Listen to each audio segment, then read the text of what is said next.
Alrighty. All right, welcome to part 2. Part 2. Hopefully this is good. Waiting for everybody to jump back on.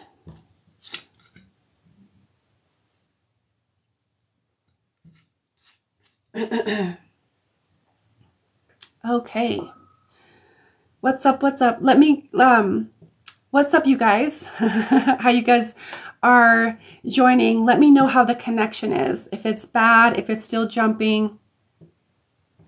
Hold on one second. Okay. Sherry, is it Sherry? Sherry. Sherry.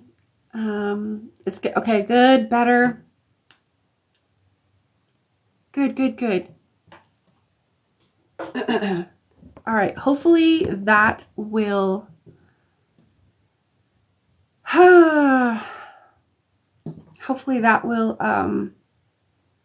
suffice the connection gods. Or not suffice, but you know what I mean. Okay.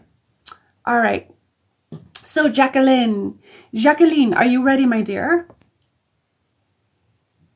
I don't know where Taryn went. I might have booted her. Yeah, we're getting more people coming in. What's up, you guys? I'm hello.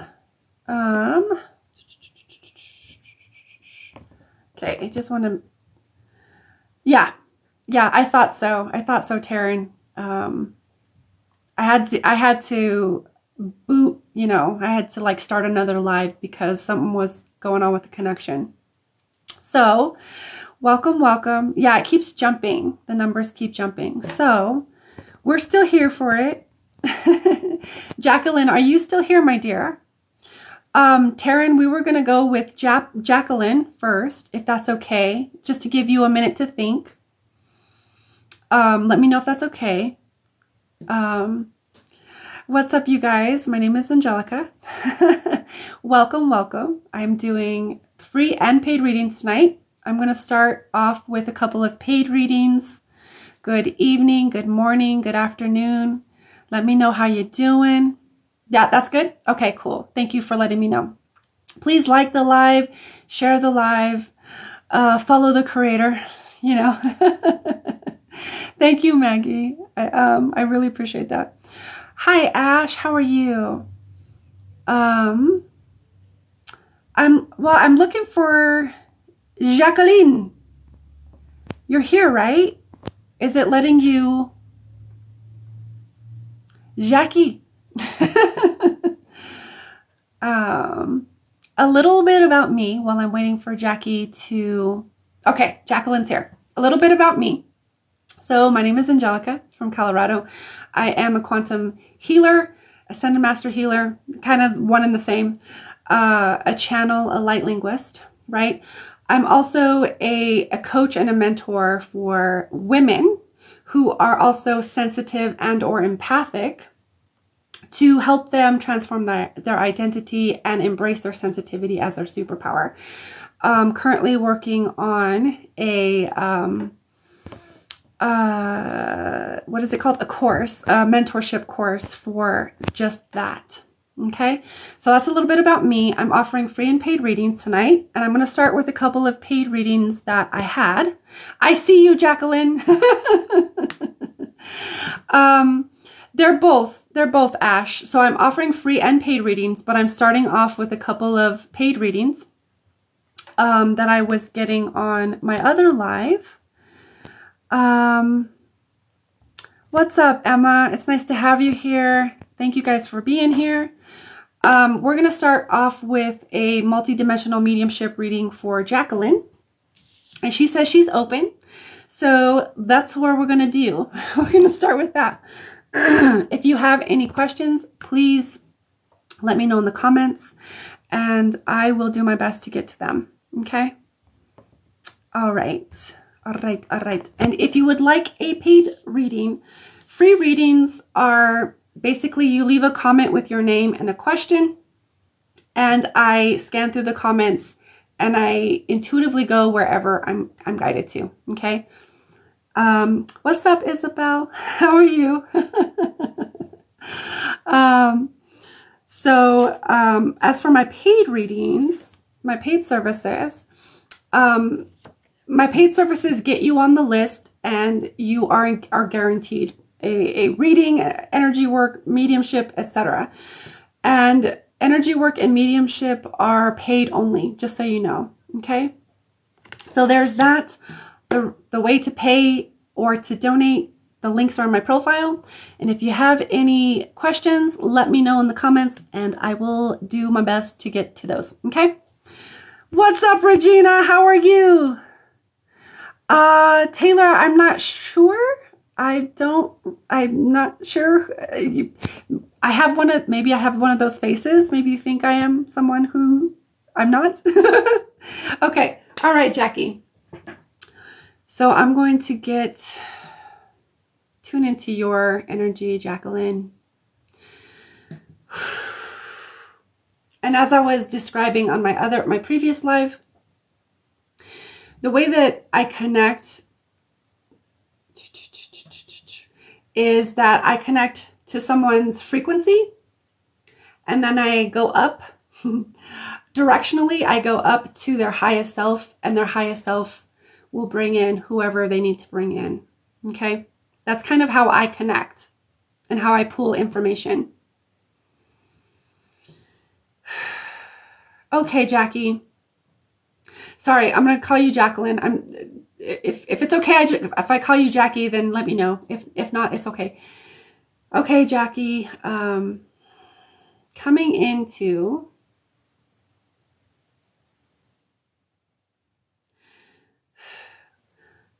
first, when I'm connecting, I'm getting like this kind of ice blue color with like a darker, I don't have a name for it, but like a darker blue. That's kind of like a darker gray blue-ish color. So these are the colors that are coming in initially.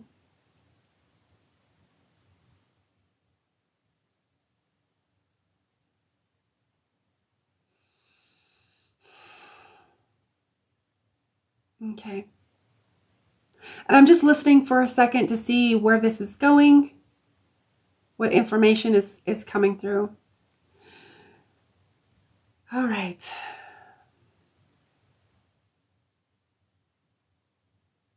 Very interesting because I keep getting the word ice. Not quite sure. I'm sure it'll make sense as we go along, but I keep getting the word ice.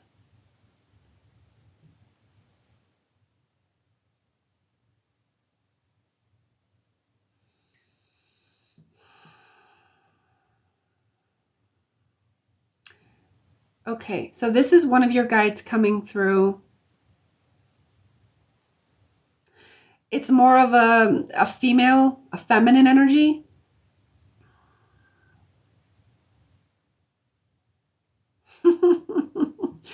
Okay, I keep hearing Ice Queen. Not sure what that means yet, but we're gonna get there. We're gonna get there. All right. I keep hearing Ice Queen. I just wanted to make sure before I said it, but it keeps coming through, so I'm gonna say Ice Queen.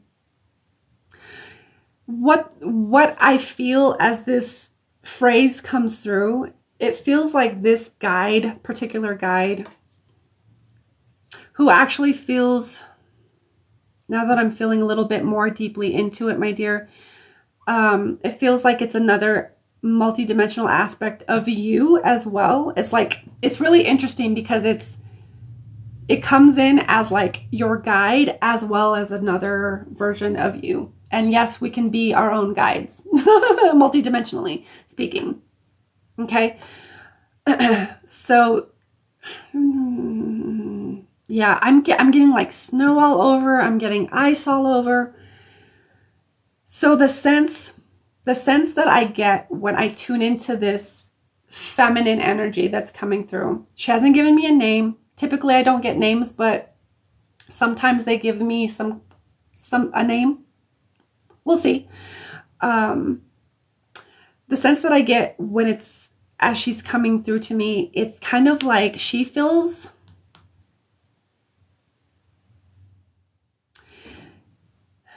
very interesting. She doesn't necessarily feel closed off herself, but she feels like she's guiding you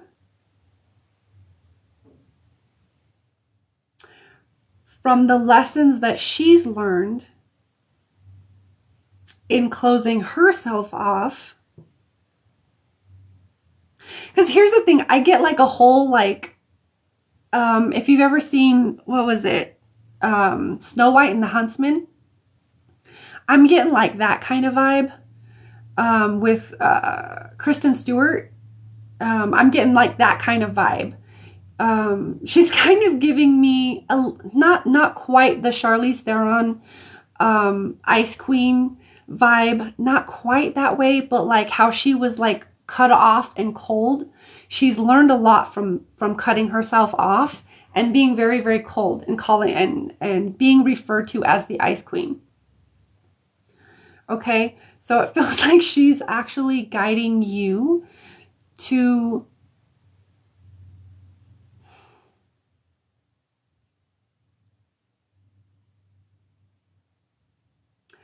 it's very okay. Oh, this is very interesting. Okay. First off, she says there are benefits to being solo or to being like independent. And sometimes no, solo. But when it turns into complete isolation, even like what's the word? Hermit, but like recluse. When it turns to reclusivity, I think that's a word, completely like reclusive, that's when it can get a little, that's when you start really cutting yourself off and you're not really connecting the way that you're meant to connect. This is really interesting how it's coming through. So she's really here to guide you from her perspective and give you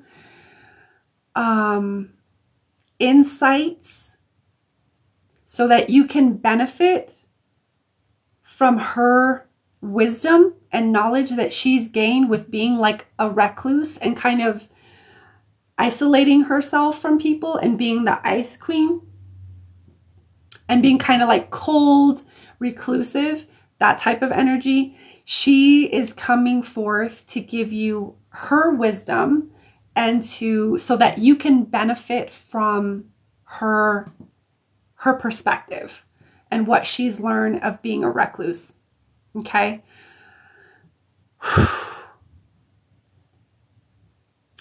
I'm just going to listen for 1 second.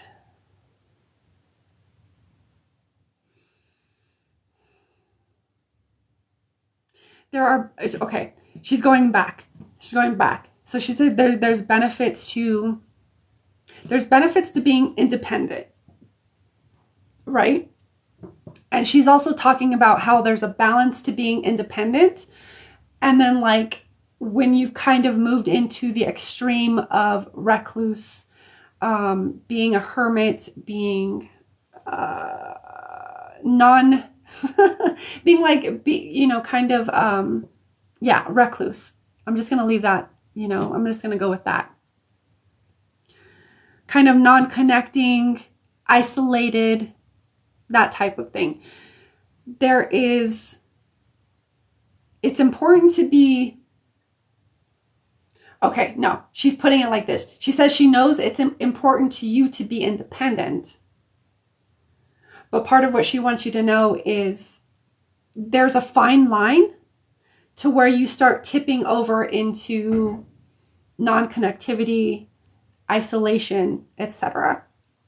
Okay? So she's actually reminding you of the benefits of connecting and having connections, even if you have just a couple in your life that are very, very special, very, very strong. But she's here to remind you of the balance between being independent and also being interdependent, right? Having connections, you know, the thought that comes into my head is about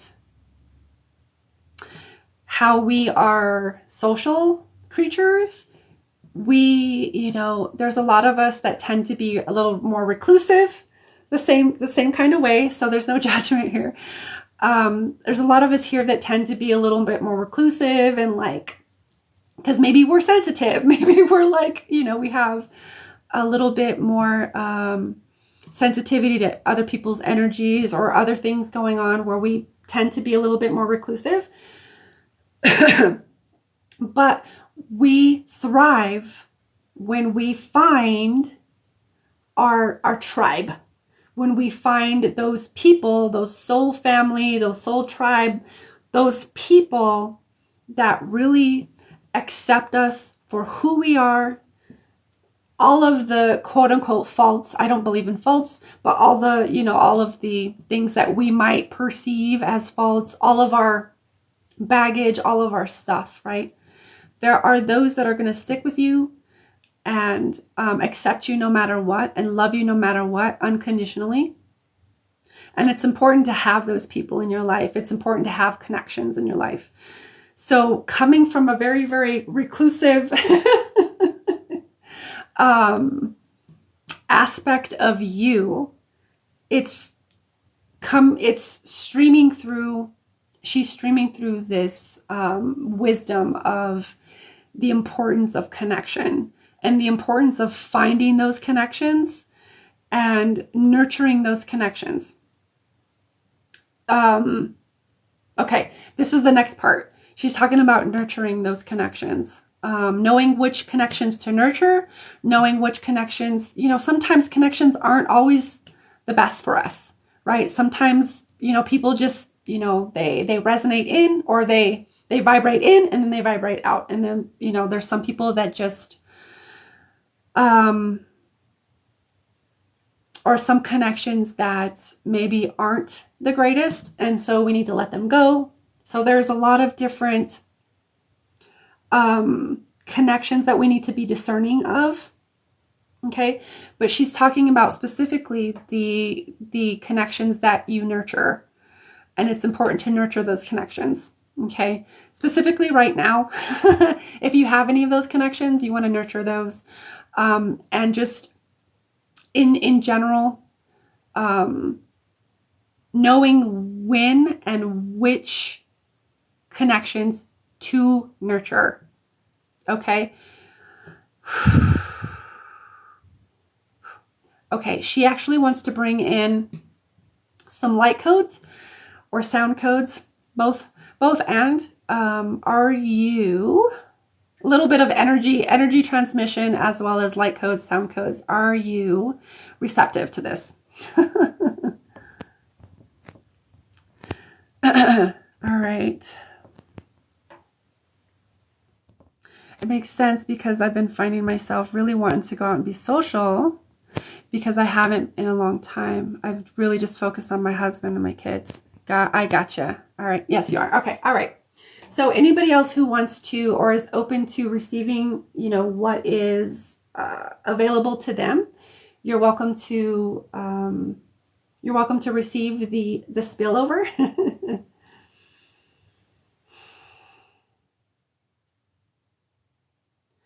Hela na dole he ya hayasa.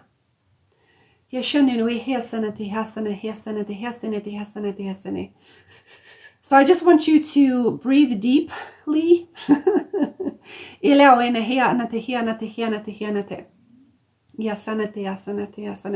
Just focusing on your breath, okay?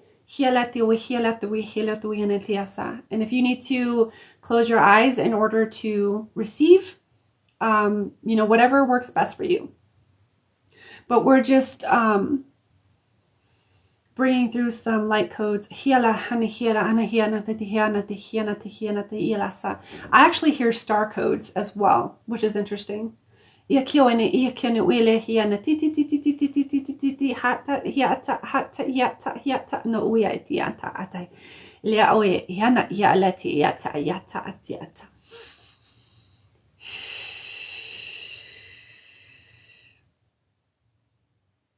Okay. So this is the way I hear it, it's kind of like a carrot. That's kind of like pulling you forward or like enticing you forward.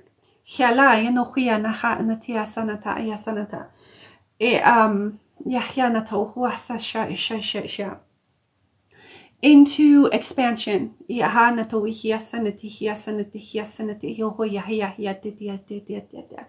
So it's like the little carrot that's enticing you forward to expand yourself, because the way that it comes through, it's like you've been wanting, like you said, you've been wanting to do this thing, but something keeps holding you back, or you keep holding yourself back.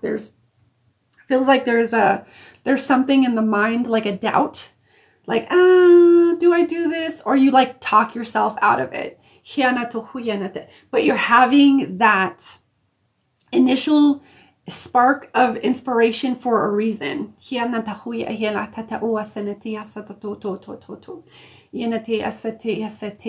people that you're meant to meet and that you're supposed to meet. Okay? I actually hear one of those people is a healer. And their frequency, like just their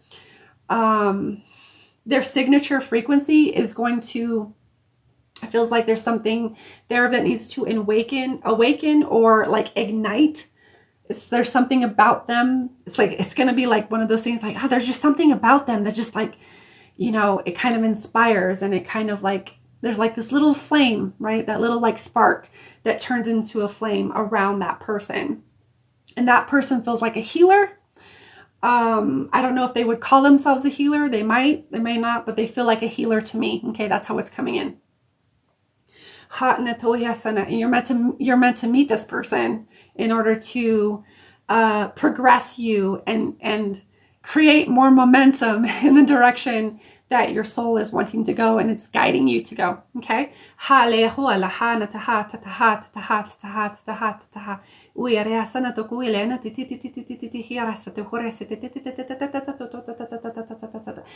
and take a deep breath for me.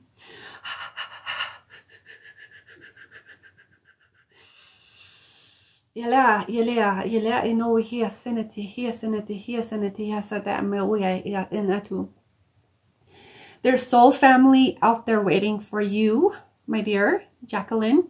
There's soul family waiting for you. Okay.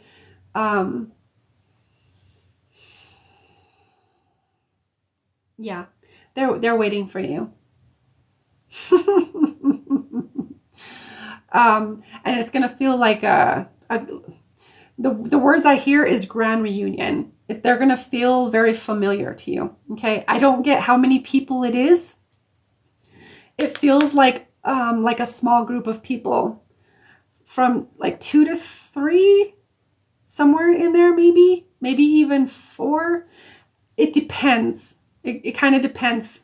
But they're not giving me like exact numbers, but somewhere in there, I can be off about that, but there's a couple of people there that you're meant to meet. Okay, at least a couple.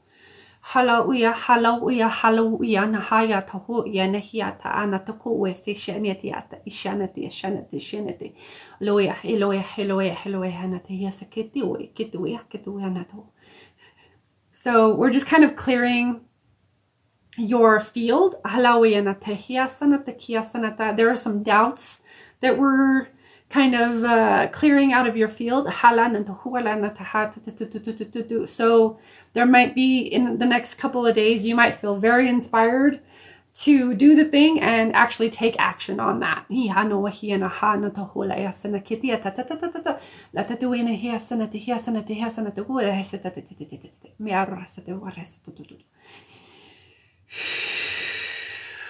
Go ahead and take one big deep breath. Good. And continue to just breathe deeply. And that is going to circulate in your field. And I'm going to connect back into this aspect of you.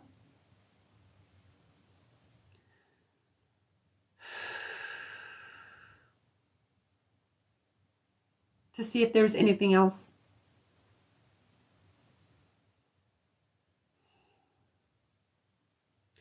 Yeah, she kind of gives me the same sense of information that I've already passed along. She's guiding you from her experience of being extremely reclusive, almost like locked in a tower, like locking herself in a tower, and then like the bushes of thorns, so you can't get around, you can't get in, nobody can get in, you can't even get out. So it's very interesting how she's guiding you. She's like, it's kind of like, unless you want to be this, you might want to make different decisions. And she comes in, it's a very benevolent, she's a very benevolent, but she's learned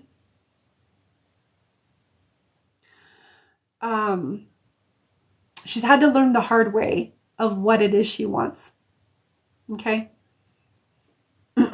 So she's streaming that information or that knowledge, the wisdom that she's learned to you now.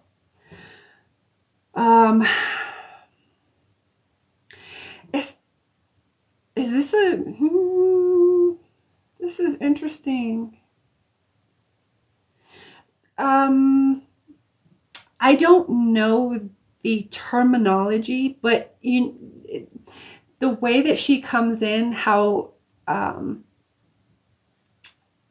kind of see her a little bit clearly now. It almost feels like a future parallel version of you, like metaphorically speaking. So she's kind of coming, not really back in time. She's a parallel version, right? So like it's a parallel kind, quote unquote, future version of you, but it's all parallel, right? It's all here and now. So she's kind of coming in. It's you coming into, as almost like the words I hear are like as a cautionary tale of like, make sure that you have connections that help you to thrive and help you to grow and help you to expand as well.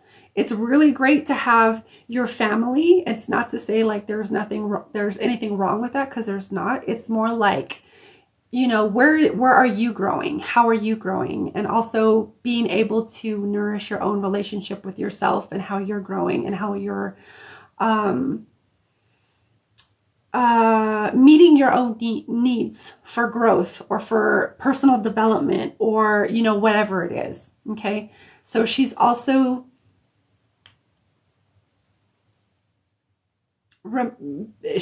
coming in as a reminder to like, don't forget yourself. Like it's great that you have a family. It's also important to not forget yourself, because that is your number one relationship that you have, right? Otherwise, if you didn't have that, you wouldn't have other relationships. So she's also coming in as like, quote unquote, a cautionary tale to like, don't forget yourself. Yourself is really important as well. Okay. This comes in as big words, big words. And so that typically will say to me, like, this is very strongly emphasized. Okay. Don't forget yourself. Okay. I'm going to tune in to see if there's anything else that kind of feels like that's about it.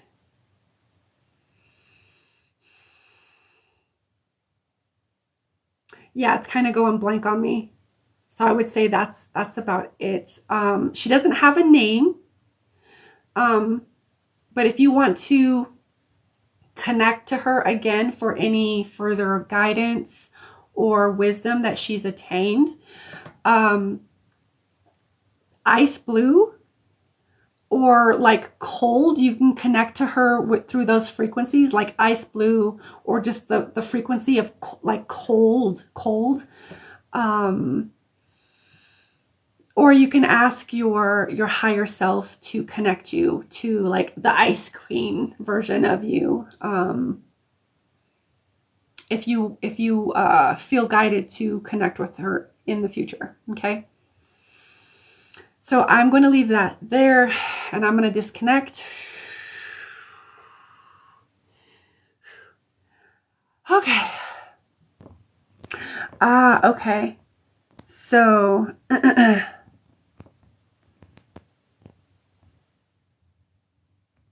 I'm going to go back. I'm going to go back and kind of read your things here, my dear.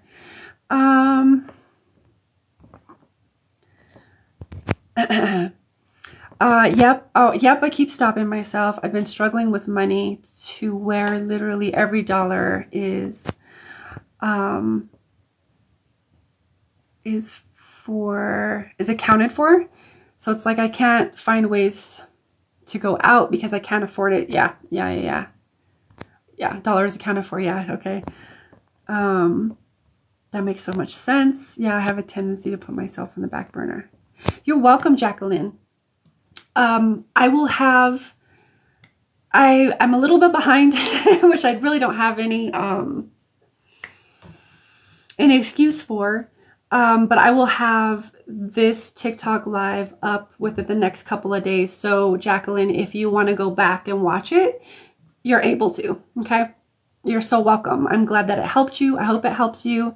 Take whatever resonates and apply it. And the sound codes and the light codes that came in,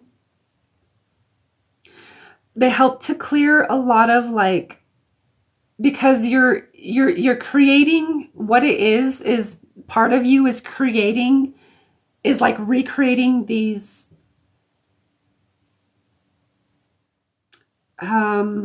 situations in which you have to account for everything, or there's no extra for you to like go out and meet people. And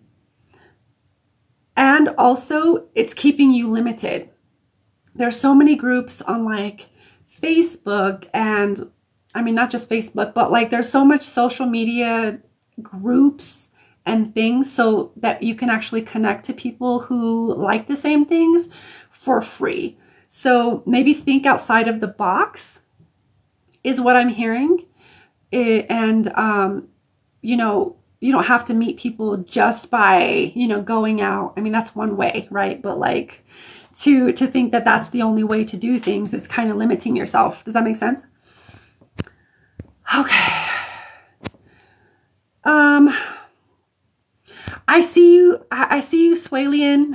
Thank you for the donation, my dear. What are you, let's see. Austin, you are, let me know what kind of reading that you were looking for, my dear, Austin. Okay, Taryn. I recently have felt a big shift within me, a good one. Dope. We're good. We're just going good. However, now I feel like I'm being overly protected.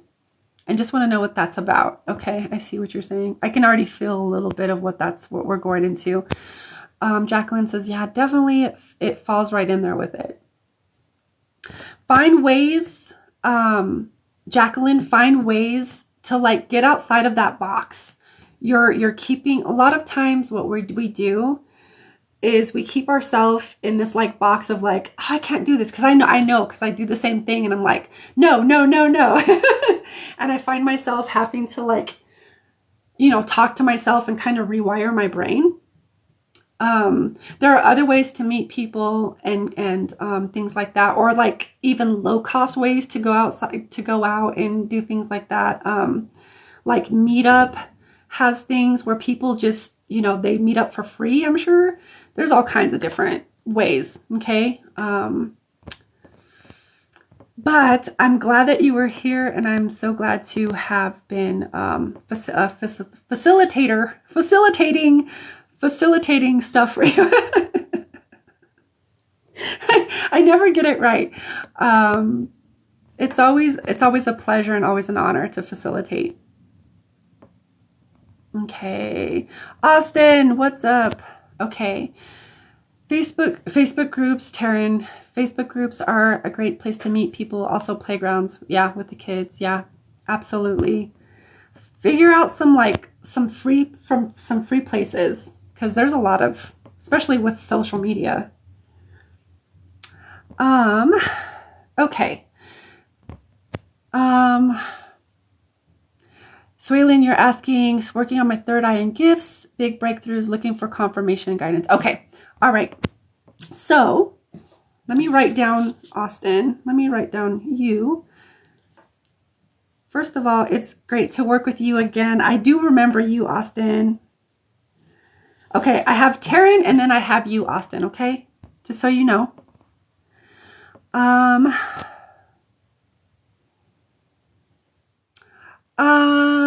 Lotus. I'm not sure, you didn't write your name here. You're asking, you said my sister died in 2012. Is there a way to connect to her? Absolutely. We all have the ability to connect to our loved ones. Sometimes it's just about removing the blocks, or maybe trauma, or just certain limiting beliefs that are blocking us or creating doubt from like connecting. But absolutely, you're able to, there are other people out there, but like, I'm always going to guide people to like, you can do it yourself. That's the great thing about these days now, is like, we don't need the intermediary. But like, you can definitely do that. I also do offer that, which is funny that you're asking, but like, I'm always going to tell you that, you can do it. Okay. Back to,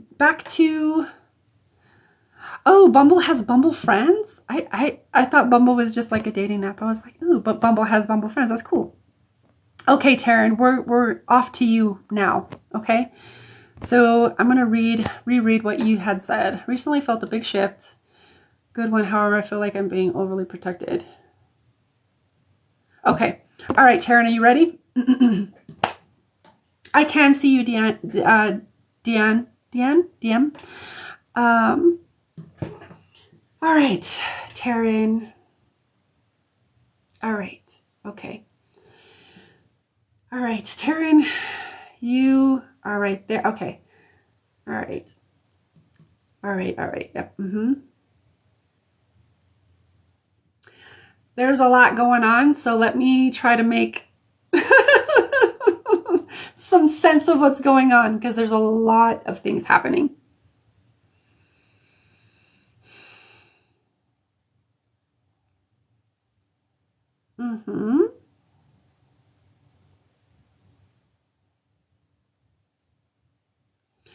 Okay, what I'm hearing to ask you first off, Taryn, is like, can you describe the feeling of overly protected, or the feeling of being overly protected? Can you describe what that feels like?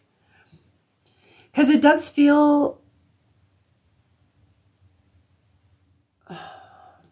this is really interesting. I'm getting like a really interesting energy, but I want to know what it feels like to you so I can discern what this is. What is that? We may need to do a little bit of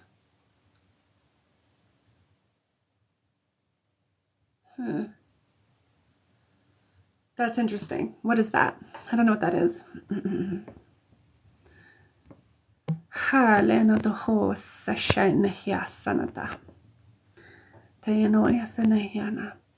It feels like I'm surrounded, like I'm wrapped up by something. Yeah, I can feel that. It's like it's like a dark, silvery. Let me just ask, because that feels like, I'm not sure what that is. It feels like someone else might have put that on you. But I can definitely see it in your field. It's like a darker silver, like a gunmetal silver. That's how it's being shown, but like it's like covering you. And I'm like, well, what the fuck is that? So let me talk to your highest self for a minute.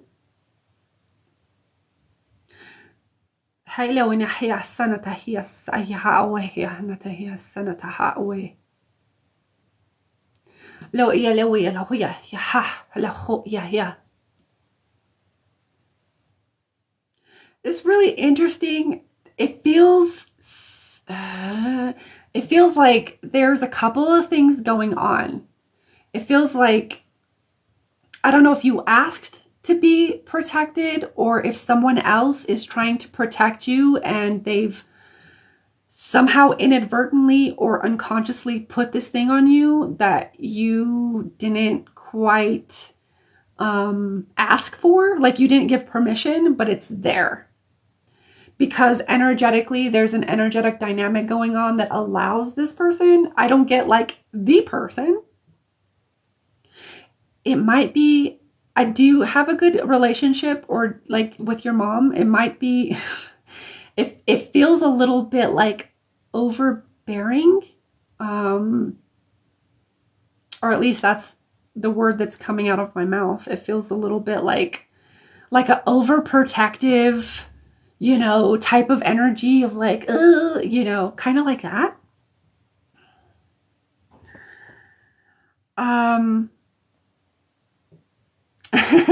I blocked him, Jacqueline. Super over. Okay, your mom is super overbearing. It feels like it's actually coming from her. One second. Okay. So we're going to do a couple of things here, Taryn. It feels like this is because there's an energetic agreement between you and your mom that she gets to do these things to you or for you. There's like a energetic dynamic that's going on. And since you're becoming aware of this in this moment, you get to decide, yes, I allow this, or no, I don't. Or, or even if you have like certain filters, only if it's for my highest and best good, and only if my highest self, agrees with it, or, whatever possible filters you want to put on there. But this is your moment to state very clearly and consciously, because your mom is throwing things into your field that are affecting you energetically. And it feels like it's also stopping the flow of what I'm hearing is like it's stopping the flow, like your own flow, and it's also affecting your manifestation. Okay? So it's important for you to make it very, very clear to your higher self what it is that you allow from your mom and what it is that you don't allow from her. Okay? Because there is definitely an exchange going on there that's being permitted. Okay?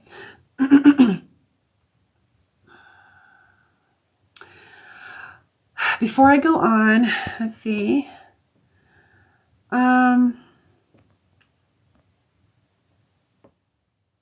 It's all good.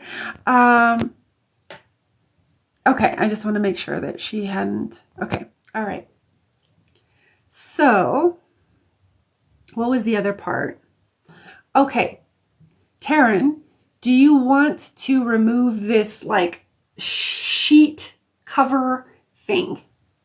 That's my next question. Do you want us to remove that?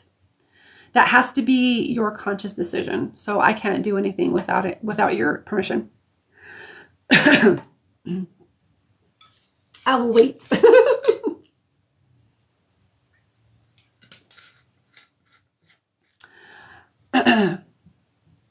I am in, for those who are watching, thank you guys for hanging out. I'm actually in the middle of a paid reading for Taryn. Speaking of Taryn, yes, please. I cut her off and cut her off while you're at it. She has 0 boundaries. Okay, that's why. Okay, so okay, okay. Let me write this down, because actually write this down, Taryn. Where is it? Energetic boundaries. It's time to create some energetic boundaries for yourself and her. Okay. Part of your work here is going to be to set energetic boundaries before I go forward. And it's important. Okay. For the next, wait, hold on. Do I do this first or before? Okay. We're going to do it after. Okay. But just remember that. I have it written down, so I'm not going to forget. Energetic boundaries. Okay. All right. Energetic boundaries. Okay, we're going to remove this blanket thing that's going on first. And then we're going to go into like aftercare type of thing. Okay, so go ahead and take some deep breaths. And I just want you to focus on that feeling that you feel in your field, that covering, that overbearing. Okay, I just want you to focus on that. Okay, we're going to remove that.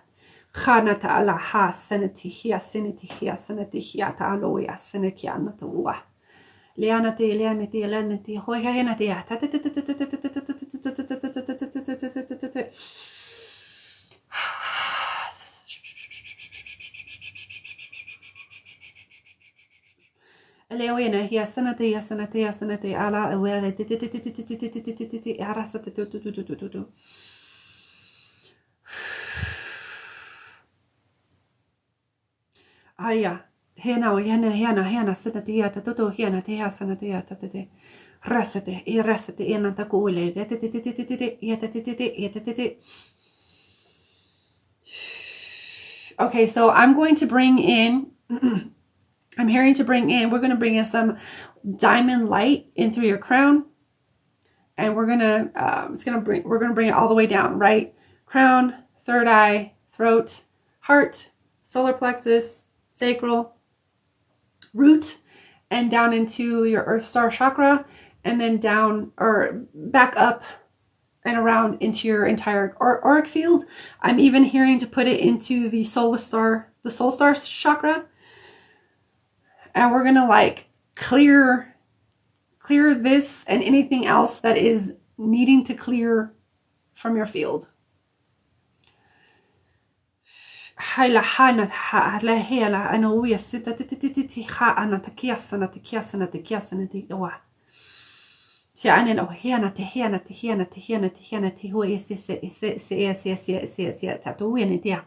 Lea lea lea inani na hai na hea ne wila na ne esene nia oa lea na ne wea ne hani ne no hea ne he nei ya o esene te alea na hea na do hea sene te ho hea na o yase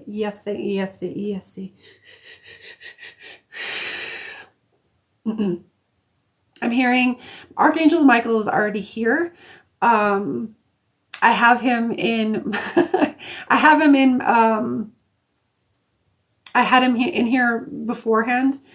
I always call him in into these spaces. He's going to, I'm just going to direct him to cut where the cuts are necessary.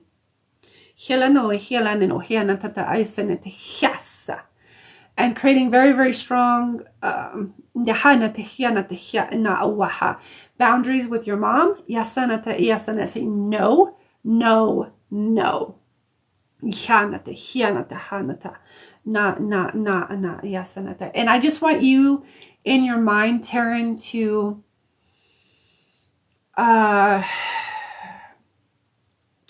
imagine or visualize, putting up energetic boundaries between you and your mom, saying, no, I don't allow this. This is no. These are my boundaries. You are not allowed past these boundaries, or however you want to word it. But just want you to visualize putting boundaries between you and your mom energetically, okay? Saying, no, you shall not pass. That type of thing, okay? And I just want you to focus while we do this work. And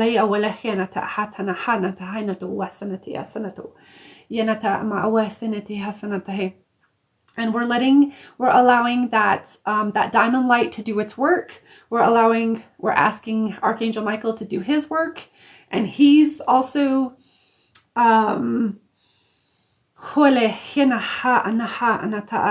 he's also being directed by your consciousness. So where you say no, he's also going there, just so you know, okay? He's helping you cut any unnecessary cords or those energetic agreements, those dynamics, those attachments that are happening.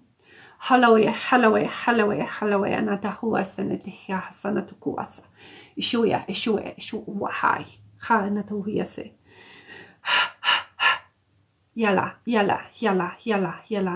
Uha, yala, hala, hanotuhua.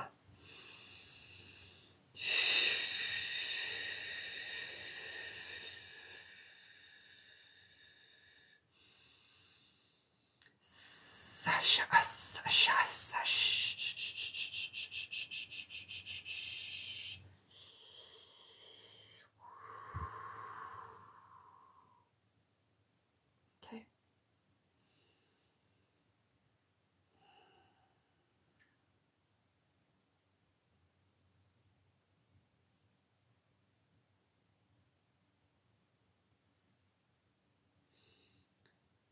Setting those energetic boundaries. We're just allowing that diamond light to flow into those boundaries that you are creating with your visualization, and that is also flowing with Archangel Michael and your intentions of where you are saying no to those energetic agreements. So the next thing we're going to go in and do is your higher self is directing me. What we're going to do next is break these they're like contracts. We're going to break these and we're going to clear these out. So we're breaking these energetic, these contracts between you and your mom that you had to become aware of in order to clear. So now that you've become aware of and you're saying no through your own choice and your own free will, they can be erased, or they can be dissolved. They can be voided out, basically.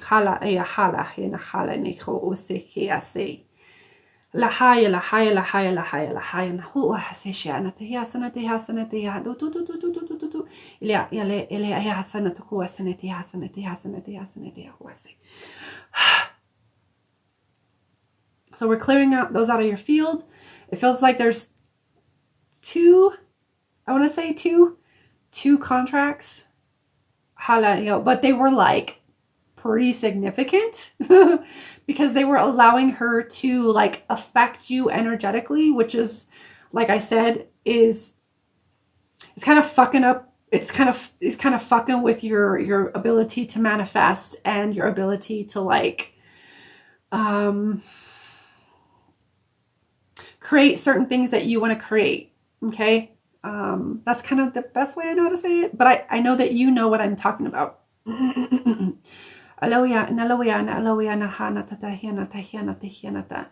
this is also empowering you in your truth. So we're working a little bit with the throat chakra, excuse me, in order to free cords. So we're kind of clearing some cords out from the so you can own your voice, basically. There was some cords, some cording that were inside of those soul contracts that kind of corded your mom's throat chakra into yours. So she was kind of like speaking for you, whether it was unconsciously from her own wounds. So it was speaking in your field. There was some of that going on that was, again, affecting manifestation, affecting a lot of that stuff. Okay. So we're just clearing that out, allowing that diamond light to clear those. So we're not like just cutting cords. We're also like dissolving the whole thing. We're not just like cutting them and leaving them like flailing. We're dissolving the whole cord and we're dissolving the whole contract. So like the cord wouldn't have been, like the cord no longer exists, basically. And you might feel a little soreness in the throat in the next couple of days. You might not though, but there was a pretty good significant cord in the throat, so that might manifest as some soreness in there.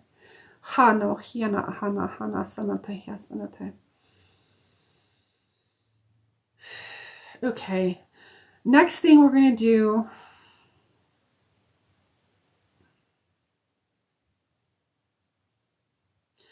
all right, okay, I keep hearing it. So we're going to call in,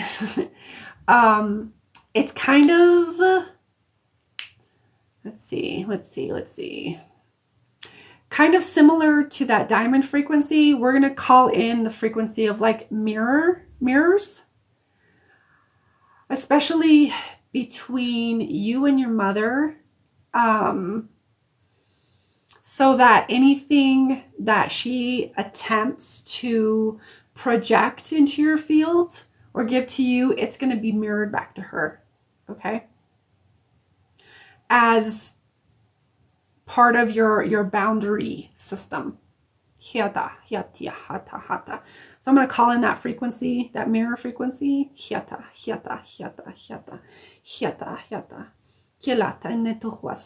And it's just so we're putting it in your field so that she is unable to affect your stuff, your ability to manifest, your voice. So she's going to be unable to affect you energetically through that means, because it felt like she was doing that quite a bit, quite consistently is how I sense it, how I feel it. I'm going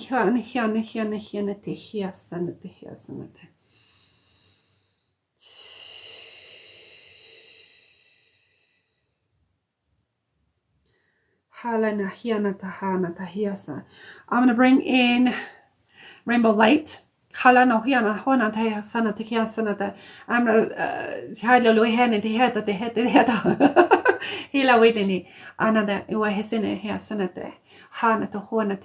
and we're going to envelop you in that rainbow light to help seal your auric field from any tears, rips. It's going to also help you It's going to help a couple of things. It's going to help illuminate any other energetic leaks or boundary violations. And it's going to also help to strengthen your own auric field.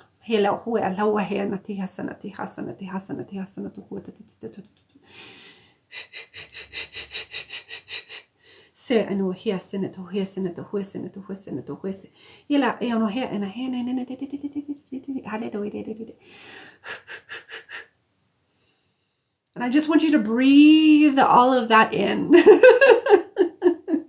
Just breathe all of that in. Breathe in that rainbow light. It's very pearlescent. It's like, it's pretty much how I see it. It's pretty much white, but you can see the rainbow within it.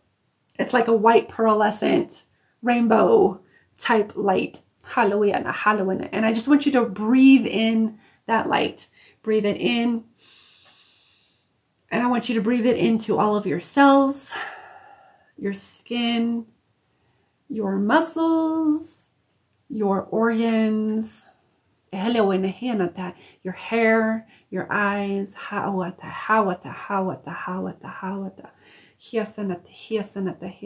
your cells, your DNA, halawa, halawa, halawa, halawa, hanawa, hanawa, hanawa, hanawa, hanawa.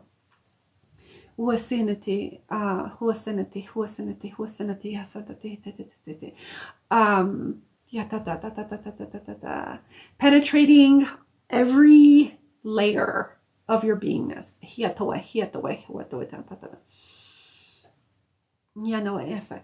Next part, I want you to, whether it's in your mind or out loud is kind of preferred because you're using your voice. But if you can't, that's okay. So I want you to call back your power. Okay. So let's see. There might be some words here. I consciously call back my power.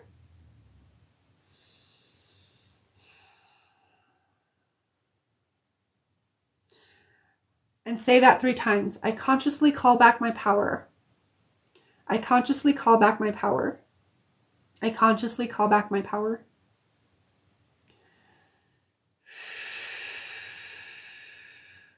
The next part of this, I call back my power from anyone who may have purposely or accidentally taken it.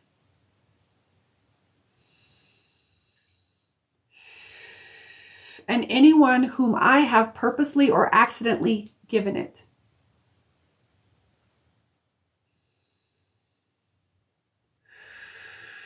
I call back my power from anyone whom I have purposely or accidentally given it, or whom has purposely or accidentally taken it.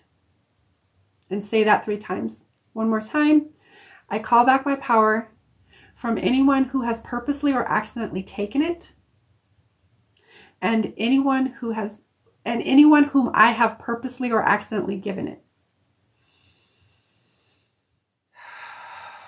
And then just feel the different spaces. Feel your power coming back to you.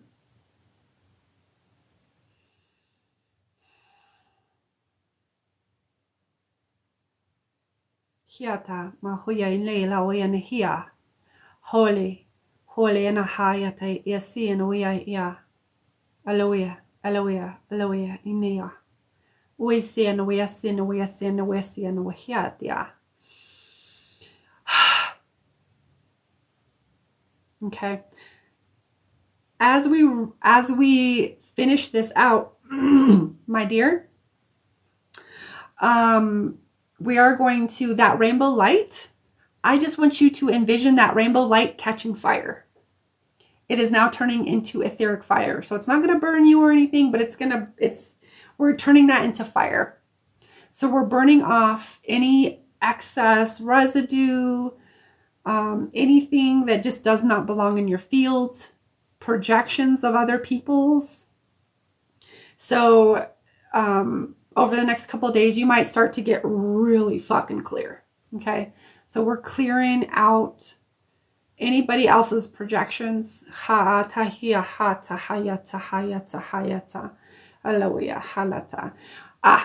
There's also, we're burning off any general spells and curses. Okay. That's what I'm hearing. So we're going to burn that. We're going to dissolve that in that fire, in that rainbow fire.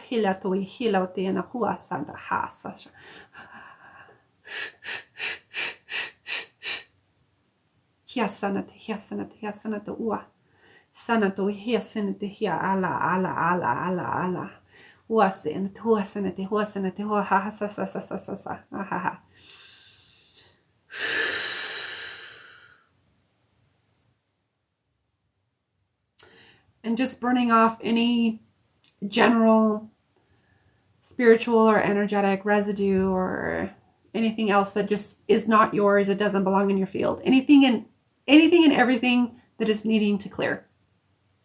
Oh, excuse me. Yep. I'm clearing all of that shit out. Yeah. Oh, excuse me. Yeah. Okay. Yeah. Okay. Clearing all of it out. Hala, hala, hala, hala, hala, hala, hala. So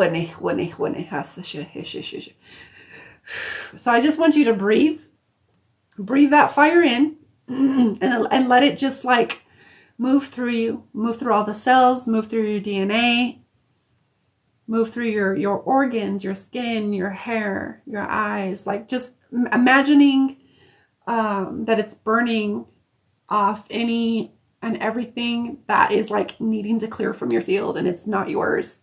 It was projections from other people's. Again, I'm hearing general spells and curses that were in there that were also affecting you. And then just like, whatever else that needs to clear. Okay. And I just want you to breathe through that. We're gonna, I'm gonna start to close this. And I'm gonna put you in a gigantic golden egg. Hiala mohia hiasanate hiasanate hua. Leia natu ihia la anatu sanati hiasanati. Kianato. Loiane hia ala hu mayasa. Yanoi iala. Ui anahiasa. Hala hiala hayata. Okay. As that sets, there's some aftercare regarding energetic boundaries between you and your mom.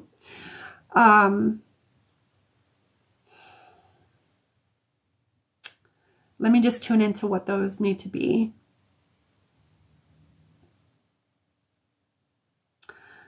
I'm asking for like a simple yet effective.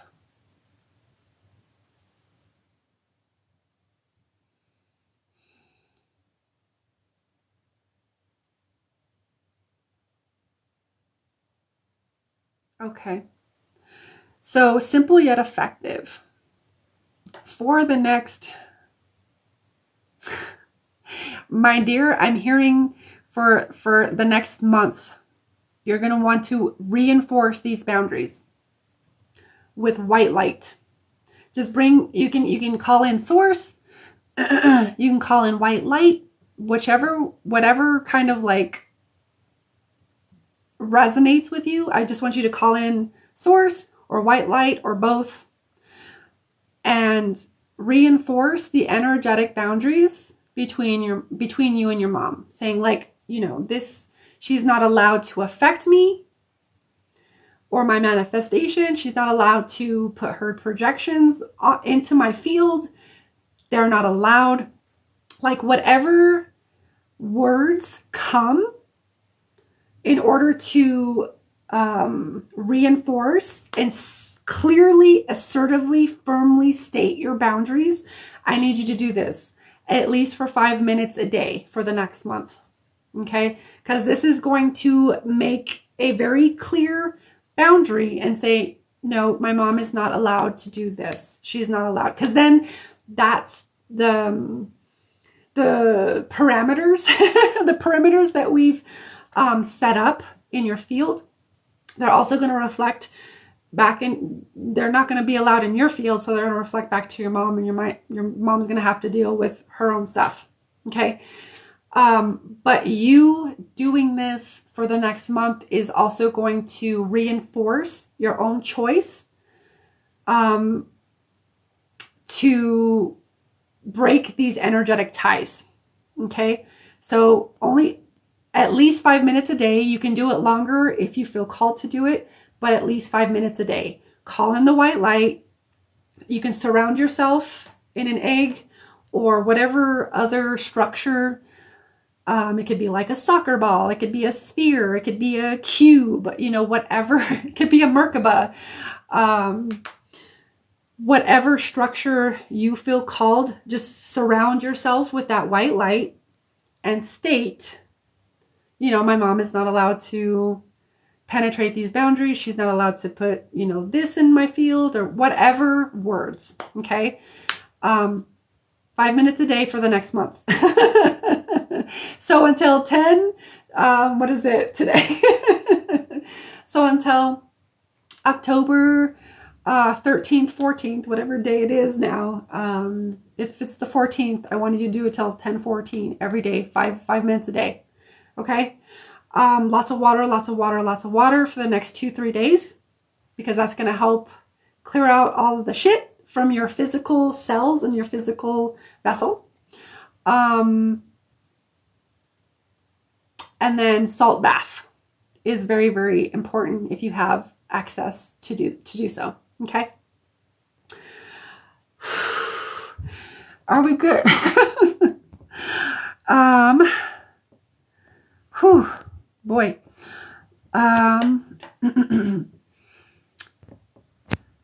Let me know how you're feeling, Taryn. That was a lot. Whew. My head's kind of spinning. Always felt like she would pull on my energy so she could be the person so you could be the person she wanted. Yeah, there was definitely some push-pull stuff. Your shoulders are sore. Yeah, we did a lot. We did a lot of shit in your field. My head is a little like, woo. Again, you might have like soreness in the throat, but like you said, your shoulders are sore. It makes sense. There was a lot there. So that soreness just indicates that we've pulled and cleared a lot of stuff from your system. She was very heavily influencing you, your reality, and your manifestation. Okay. Oh no, so she could be better, stronger person than she actually is. Oh, I get that. Yeah. Well, definitely keep practicing those boundaries every day for the next month. I'm telling you, because that's going to like seal her out. And then the consequences of that is she's going to have to start to deal with her own stuff. It's a lot. As I'm coming back down to earth. All right. Austin is next.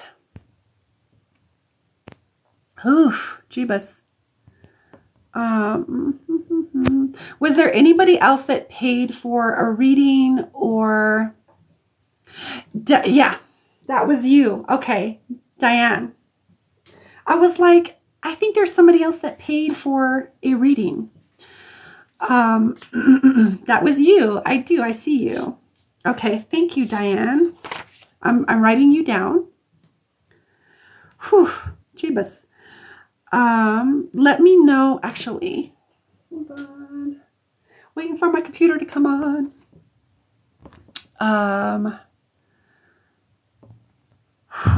Jesus. Oh, so you're asking for energy healing. Am I correct? Blue, I always start off with free readings. So it does start there. I do offer free readings, and I kind of just go through the comments. So you don't necessarily have to have money, but it's just like the readings that are free. If people want more in-depth readings, then they pay. If people want energy healing, or that was actually a multi-dimensional mediumship thing that we just did that Taryn paid for.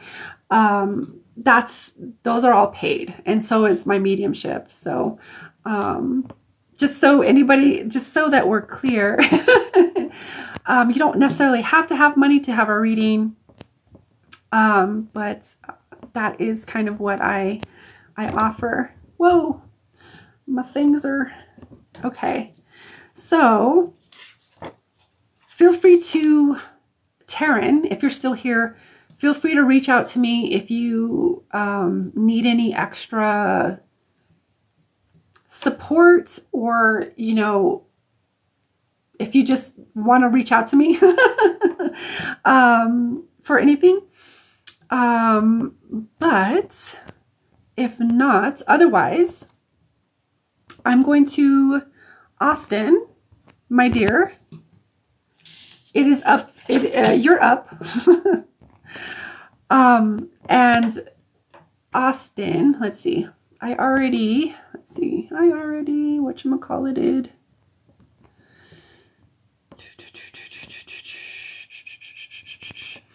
Okay. You're welcome, Taryn. It's always a pleasure to facilitate for you, my dear. I love you. Okay, Austin, let me know how I can be of service to you. Thank you, Blue. No, you didn't. I have 2 more readings to go through. How can I be of service, Austin? What is it that you want me to, how can I be of service? Are you open? So you know, do you want energy work? Is it specific? Or do you want me to, if you're open, I always just connect to the highest self and see what needs to be done. Oh, awesome. Okay, awesome. Awesome. I seen your comment, Melody. I just want to, oh, that's right. Open your third eye faster. I'm open. I'm good. Okay. All right. That's right. You did say that. You said cursed. I mean, no, you said third eye. Okay. We're going to work on the third eye. One moment. One moment.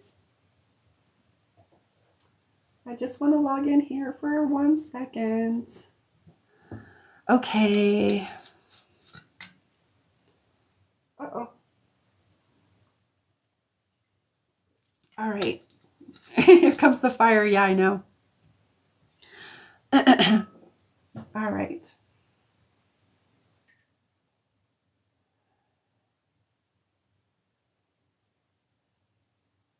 Yeah, I can already feel what's coming in. Okay, come on. Okay, just want to make sure. Alrighty. Okay, Austin. So I'm going to connect to your energy, and I'm going to connect to your highest self.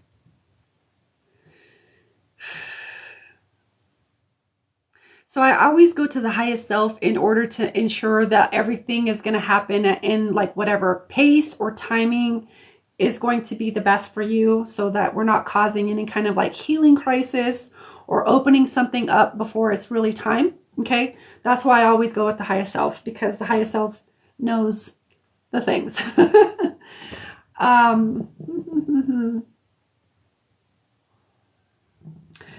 So I'm just going to listen for a second to see what's going on.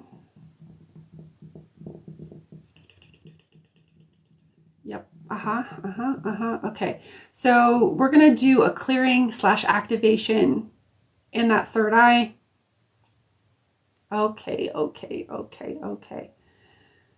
All right, no, we're going to just jump right into it. So, Austin, my dear, I'm going to encourage you to close your eyes and focus on your third eye. Focus on that little pine cone, that your pineal gland, specifically your pineal gland. And if you don't know what the pineal gland is, then just picture a pine cone. If you don't have to, you don't have to close your eyes, but that might actually stimulate things a lot easier, or a lot, yeah, like easier. Might be a little bit easier to focus. Okay, you're gonna hear me. If you have to like poke one eye, you know, peek a little bit to make sure that I'm still here. If I go silent, then you know, do your thing. Anybody else who is watching and you want to receive the activation or whatever is relevant to you, then just know that you can intend to receive and receive that. Okay. So, all right, Austin, I want you to focus on your third eye in the middle, exact middle of your brain, where that pineal gland is. And I want you to see what you see, whether it's a pine cone, whether it's the actual pineal glands. I just want you to see that.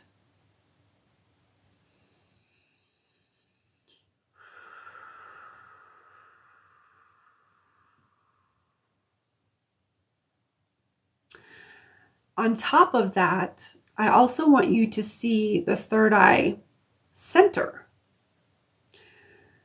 So seeing also that indigo color ray encircling, encompassing in a sphere around that pineal gland, or whatever visualization that you're getting, whatever visual you're getting. Seeing that little gland in the middle of that sphere of indigo light.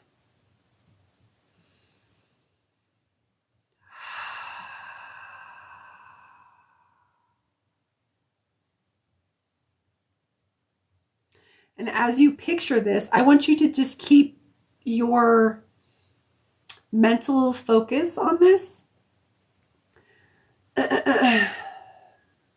Keep envisioning, visualizing that pineal gland in the middle of that indigo colored light sphere.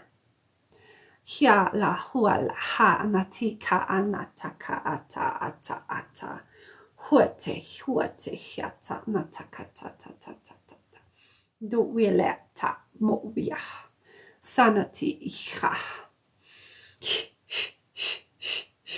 Siana, siana, siana hua ha sata asa ata ata ata.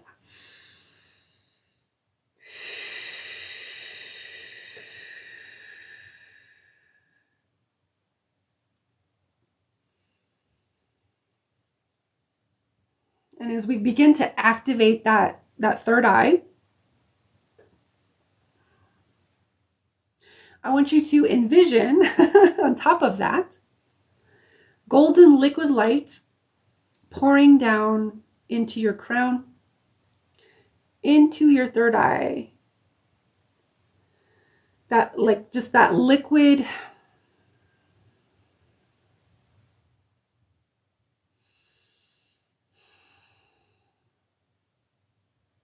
like honey, pouring down into your crown slowly and deliberately, down into your third eye and into that pineal gland, penetrating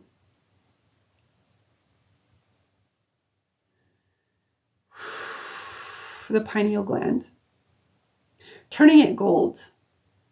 So now it's turning gold. So we have gold and we have indigo. Ha no loi ha sanata hia sanata hia sanata ka atu wa sanate. Ala natahala tahala tahala tanua sanata sanata hasanata hasanata. Illuminating the halls of Amenti. Hala hala hala hala antuhua seneti aseneti aseneti.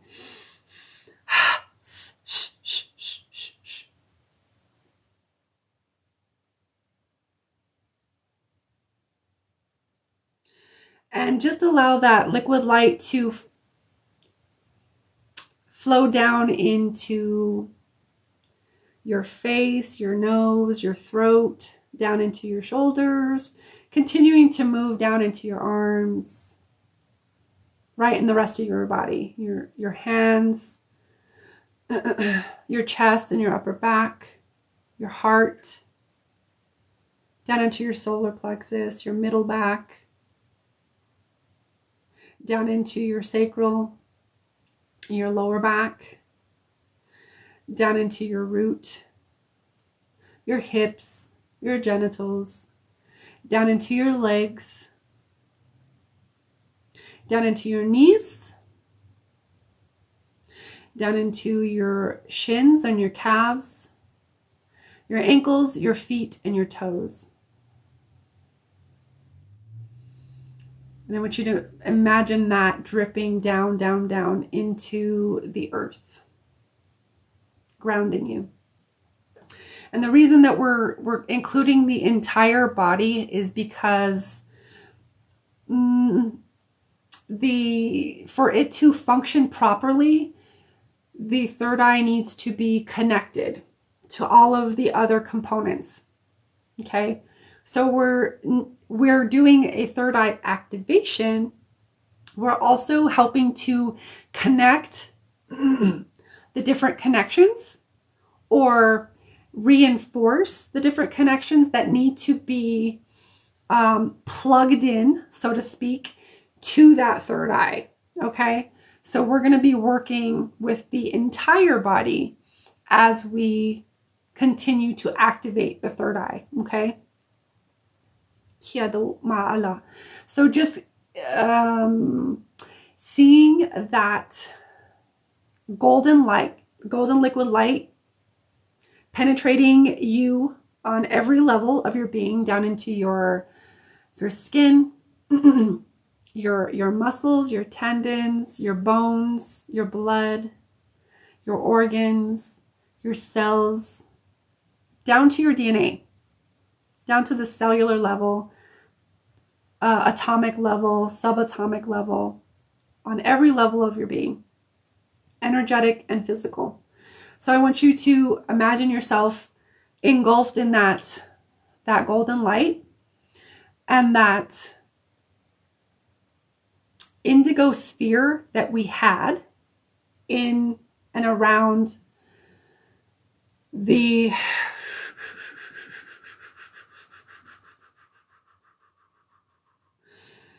third eye. I want you to expand it so that it encompasses your entire being as well as your aura.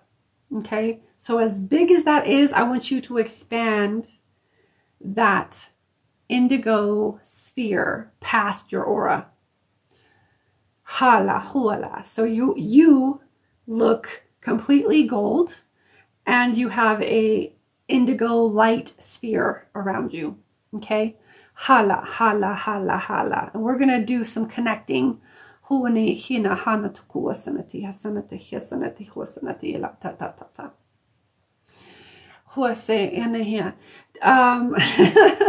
hearing, don't be surprised if your visuals start to come online a little bit more,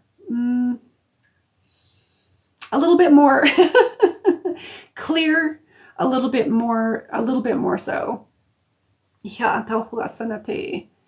I don't know if you're clairvoyant, but that's what I'm hearing, is that like you get visuals. So this might actually amplify that ability and turn that on. So if you don't already get visuals, this might actually turn that on.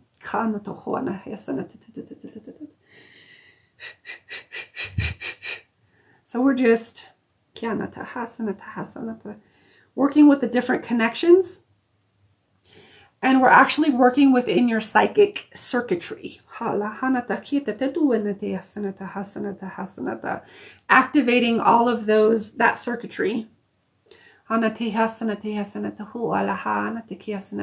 that runs in through like your head and your brain, as well as like down your energy chain.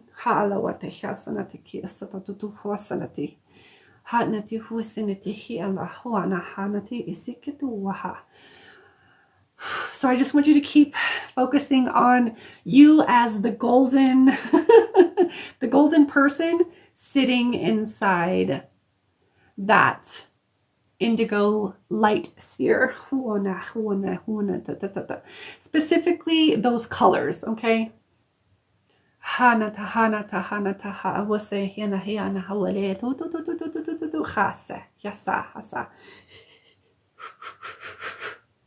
So we're going to pull that down, yes, and we'll start working within the sacral and the solar.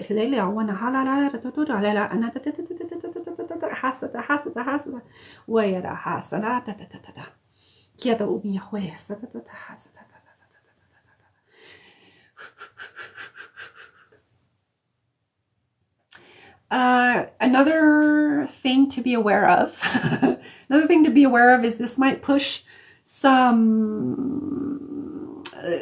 some things up to the top, to the surface. So like any unresolved trauma that is relevant to work through. Ooh, excuse me. Yeah. Yeah. And then any beliefs that need to be shifted. Ooh, excuse me. Yeah, excuse me. So we're helping you clear this stuff, but you might have to also do some of the work. So I'm just hearing to like put that out there, that you might have to work through some stuff. It might bring some stuff to the surface because we're working on a very, very deep energetic level. And so it goes a couple layers deep. And so whatever has been unresolved that's sitting on those surface levels, it might actually come up to like the consciousness to be able to like to be resolved, reckoned with, reconciled.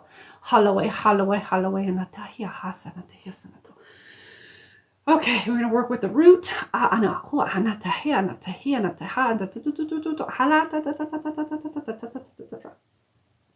It's very important. It's very important, very, very, very, very important. I'm hearing to emphasize that when you work with, the spiritual centers, such as the third eye, it's very important to be grounded. Yeah,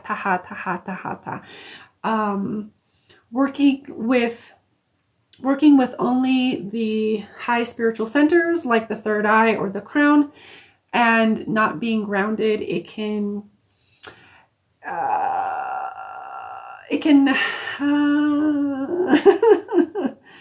it can result in not so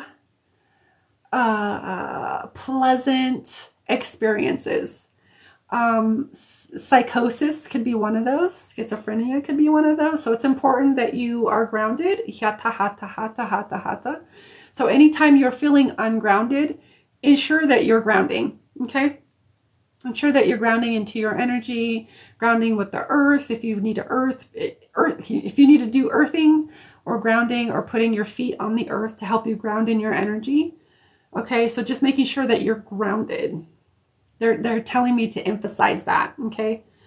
And your highest self is not going to, we're only activating as much as you're essentially ready for. Okay. So it's never going to be more than you can handle. Okay. We've worked through all of the energy centers. Okay. We're going to go back up into the third eye. I want you to, Austin, for me, I want you to focus on that, back on that pineal gland, the center of your head. And we're going to activate what we really want to activate with this third eye.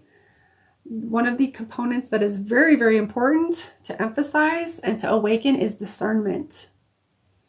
So, your third eye being open without discernment can leave you open to a lot of different a lot of different things.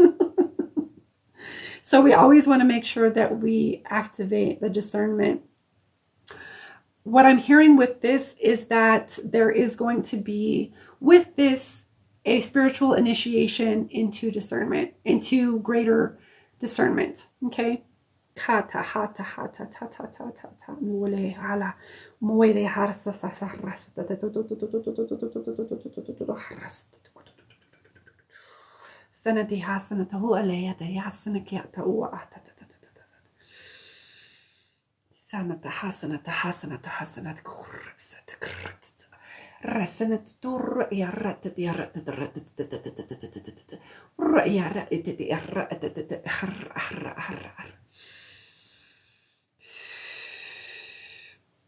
Okay. Yatoya senate. Ala hana to huya senate. Hana ta hata hata ha hata tehe.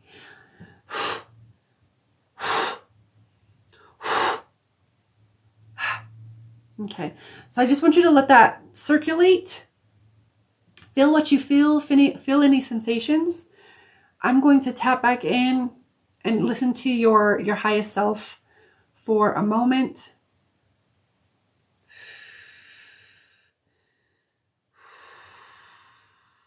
Stay focused on your pineal gland. Hyanata mahwase.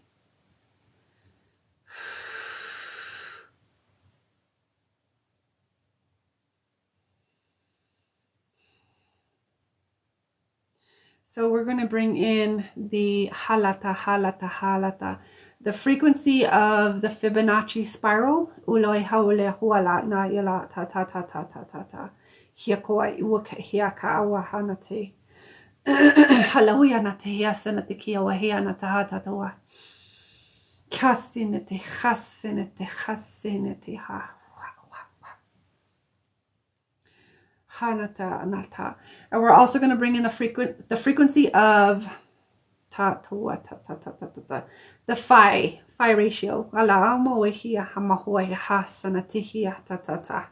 Ha ala wa ha ase kiata. Kia moi na ia ni ia na te san ha ya ua. Ha ya sana do hole. Ana de ya na do mai ta.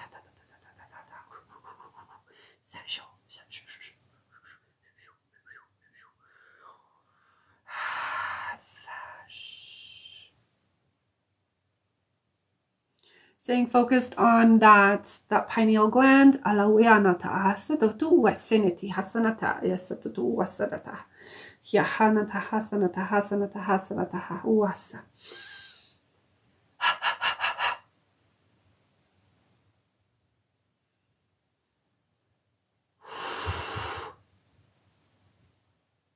Okay.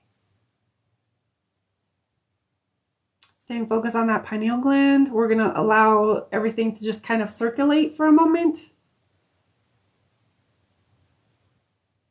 Things to activate. So with any activation, we're also clearing. So there's quite a few, there's quite a bit clearing as well. When we activate the third eye and we turn on or activate discernment, there's a lot of distortions that need to fall away. So that might be something that you find that you have to work through, is like some distortions or illusions of things that need to like fall away. That's just kind of what I'm getting. So know that you might have to work through, release some illusions.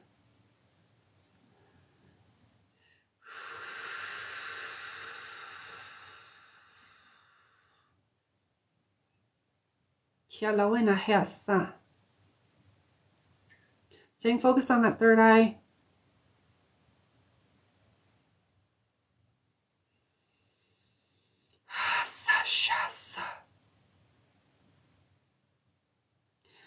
Holease, Yahasa Natahasa, Moeahasa, Sha Lewenehe.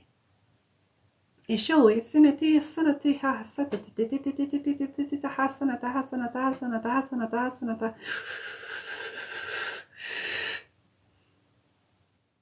Staying focused on that pineal gland, pineal gland. Alaweanata, Hasanata, Hasanata, Hasanata.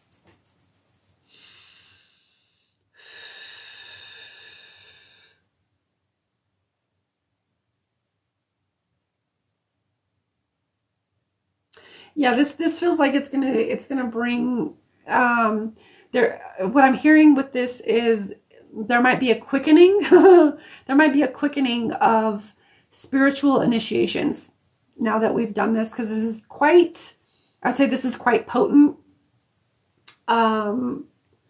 especially if it's gonna activate the things that I'm seeing in my head. So there might be just be cognizant that this might bring a quickening of certain spiritual lessons, because that's going to help to initiate you into spiritual discernment, like greater spiritual discernment than maybe you were previously aware of. So this actually, what I'm feeling is going to bring a quickening of certain spiritual lessons. Okay, so nothing to be alarmed at, or it's not about fear. It's just more about awareness. Okay. If things start to happen and you're like, wait, what's going on? You might be reminded of this moment. So just know that this might be, it feels like it's going to bring a quickening. Okay.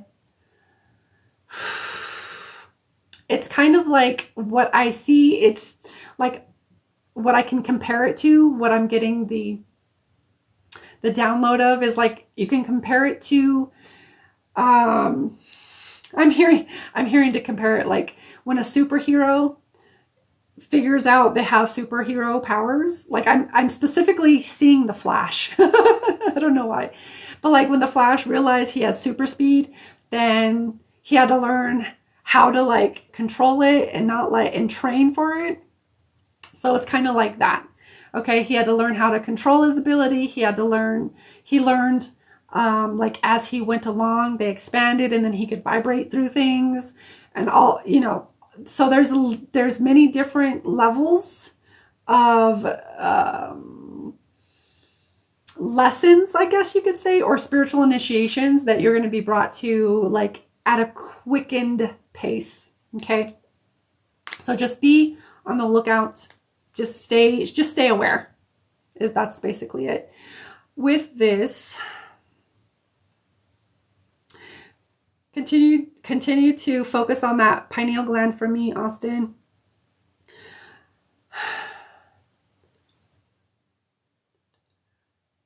We're just letting this energy circulate. And I'm listening to your highest self to see if there's anything else before I kind of wrap this up and kind of close it out.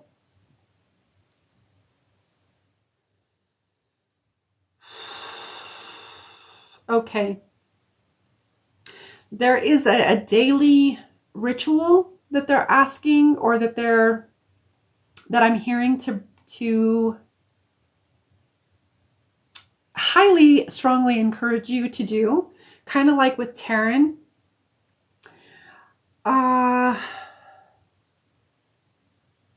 Only for the period of time I'm hearing for the next 2 weeks to a month.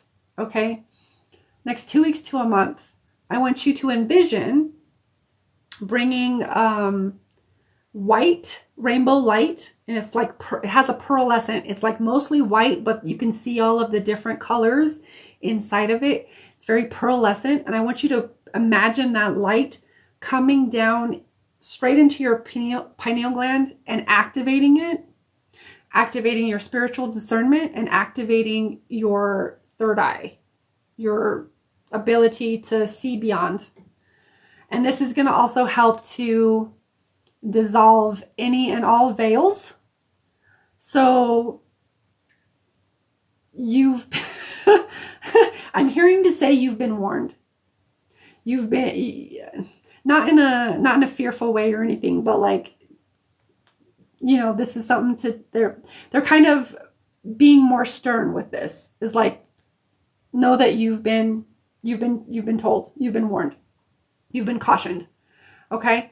But this is going to help to activate, and amplify, and this is also going to help you signify, or through you doing this, it's also going to tell your highest self that you're ready for this, that you're serious about activating your third eye in this way. Okay. At least 2 weeks to a month. A month is like, I would say it's more preferred, but at least 2 weeks, at least 5 to 10 minutes, at least. Okay. White rainbow light into there, and just focusing on that for at least 5 minutes. Okay.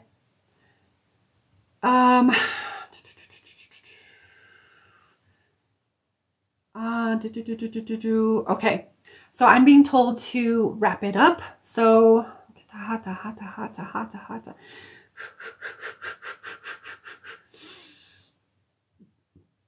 okay. I'm going to wrap you in. Ooh. I'm going to wrap you in a white egg. Yata mole. Hasa hasa hasa hasa hasa mato asena to asana. Sanata hasanata hasanata hasanata ka ahwasa shiasata.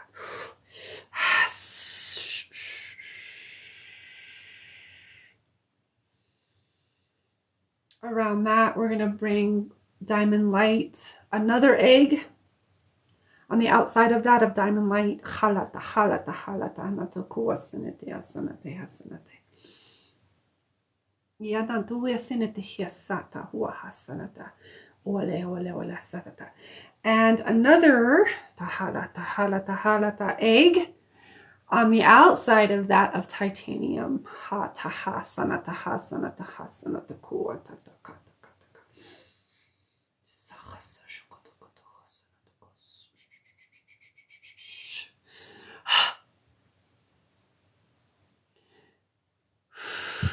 Okay. The next thing that I'm hearing to say before I come out of it is that going forward, it's going to be very important. Energetic hygiene, very, very important. If you don't already do it, it's going to be very, very important to do it every day.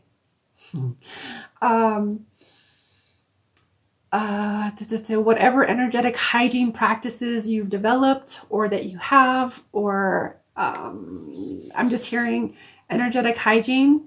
I'm hearing to remind you about energetic hygiene, like going forward, is going to be very, very important, because that, while this third eye really activates and kind of turns on and you acclimate to it, it's going to be really important to clear out your field of other people's stuff or stuff that you've had from the day. Or if you go out and you're in, like, you're at the grocery store, or you're over here with people around it, where you're around people, you want to make sure that when you come home, you're clearing.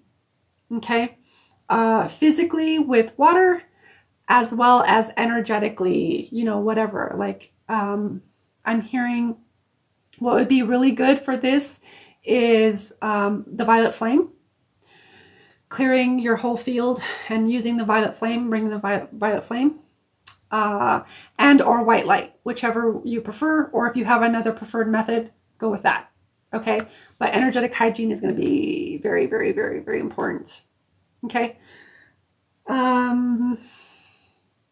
Next 2-3 days, lots of water in order to help keep this these energies circulating in your field, and to help get all of the information everywhere it needs to go.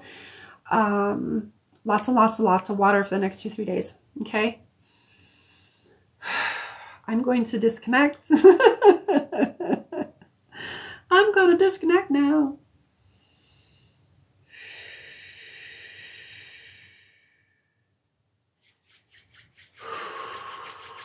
All right. Okay. All right. What's up, Moon Girl? How are you? 5 to 10 minutes, pearlescent light pouring into the pineal gland. 1 month, got it. Yes. And then energetic hygiene on top of that. Okay. I would say first thing when you wake up, because sometimes when we're in the astrals, things can attach or things can, come in with us.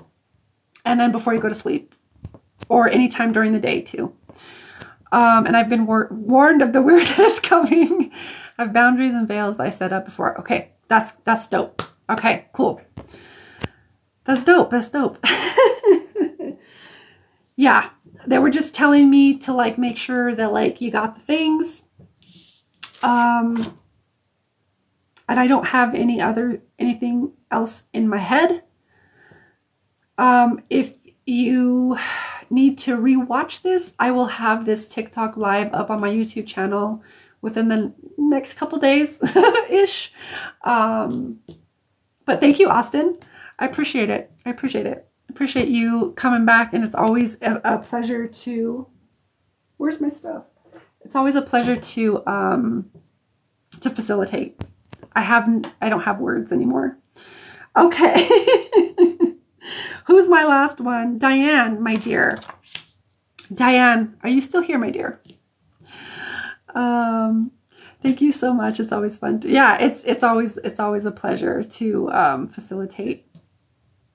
And you're like one of the only guys that comes to me. So it's always a pleasure to facilitate anyways, but it's kind of like a special treat to facilitate for a masculine presence. All right, Diane, my dear, it is time for your energy work. And I was seeing sacral. Oh, you're talking about womb healing. So we're going into womb healing. Ready? Okay, ready. All right. So Diane has paid for an energy healing. And you're asking for womb healing. Is that correct? Yeah, I can already feel it. Okay. Yes. Okay. All right. So I'm going to connect to you, Diane. Thank you for the donation. I really appreciate it. It's always a pleasure and always an honor to facilitate for anyone that comes into this space. So I'm just going to connect to you and your energy. And as I connect to you, I connect to your highest self. And the highest self always directs me. I just become like a conduit. Your highest self always directs me. Okay. Okay. Yeah. I feel it. Yeah, we're going to clear a lot. Okay. Are you ready for this? Because there's quite a bit we're going to clear out tonight. A lot of heavy stuff. There's quite a bit that I'm picking up on. There is stuff from when you were in the womb and it affected your womb. It's kind of like the thing of when we're in our mom's womb, or when our mom was in her mom's womb, we were also in our mom's womb, that type of thing. I'm seeing that. I don't even know what to call that. I'm seeing that kind of echo going back. And so the womb healing that we're going to do tonight is also part ancestral healing because it's also stuff that's been passed through the womb space. Okay. Not typically, specifically through that feminine essence or that feminine energy, which also includes the womb space. There is a mother wound that we're going to help to clear and release, so that you can kind of do whatever you need to do to release. It just won't feel as heavy. Okay. What is this? This feels ancestral as well. Yeah, okay. So there's a lot of, there's quite a bit of ancestral work that we're going to do within this womb work. Okay. All right. So, Diane, I just want you to focus on your womb. Feel free to close your eyes to help kind of just come into a more focused space. But you do you. You do you, boo. Whatever you feel. And if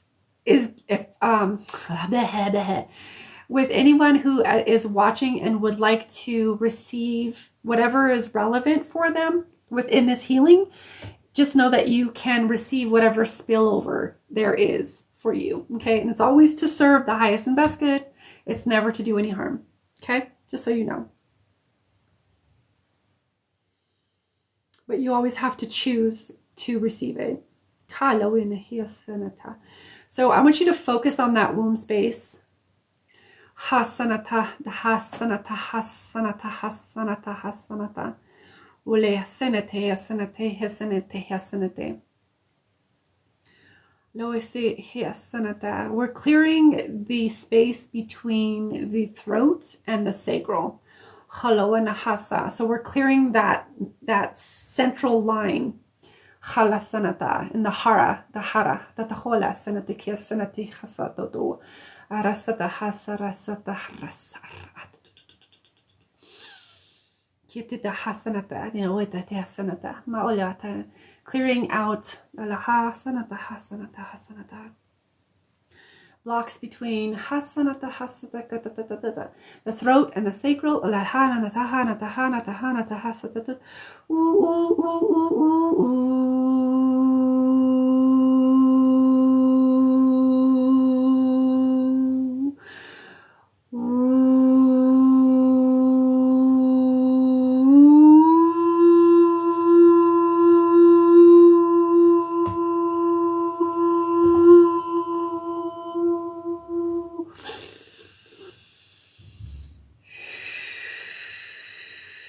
Stay focused on that womb space.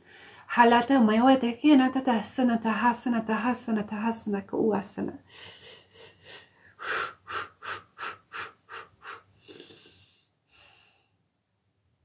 Yana ha lihas.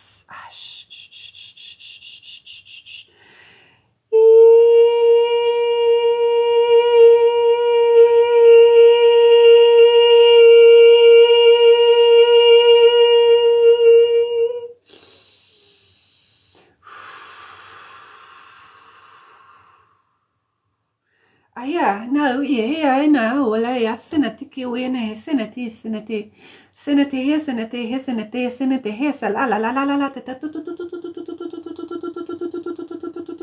tu tu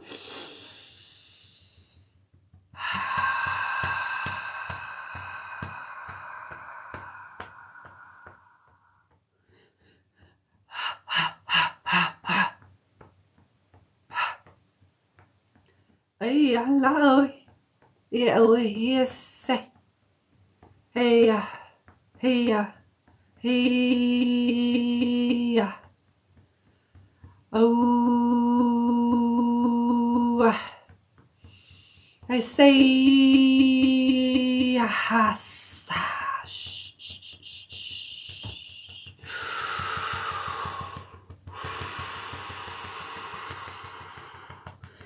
Elana toku sehea. Ela asana toku. Rasea sa.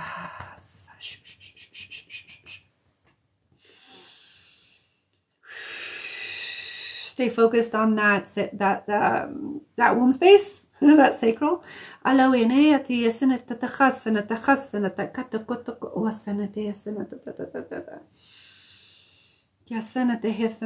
So if there are any emotions that come up, any tears that need to be shed, just allow yourself to move, your body to move, or your emotions to move in whatever way they move you, okay? Hanata hasanata, because we're gonna halata hasanata. We're moving a lot of energy, hasanata. So if you feel like you need to move, allow yourself to move. It's gonna only assist. Hasanata hasanata hasanata hasanata katututututututututututu. Hasa hasa hasa hasa. Bayata mauyese.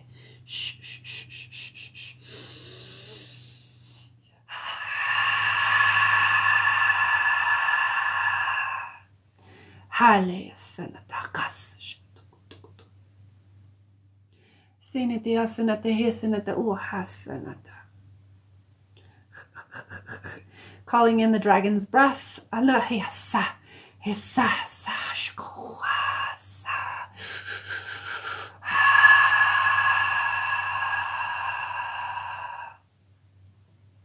The dragon's breath helps to activate one's truth and also helps to remove any blocks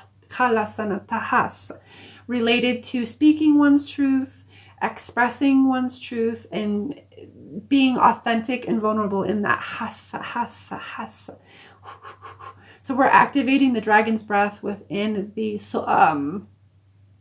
throat in order to help clear the womb space. Hasanata hasana. Hasanata ha'atuhula. Huese sheyaya mawa. Hi hasashanatu. So we're going to call forth any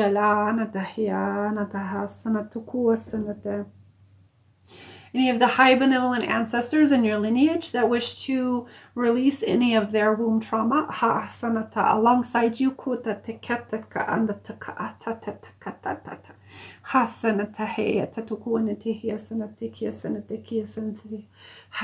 Hilata iya senate hiya senate hiya sisha iya tia wahanate lewi hiya hanata hiya hasa hiya wiyanate hiya senate kia wana hiya la mahawi hiya senate.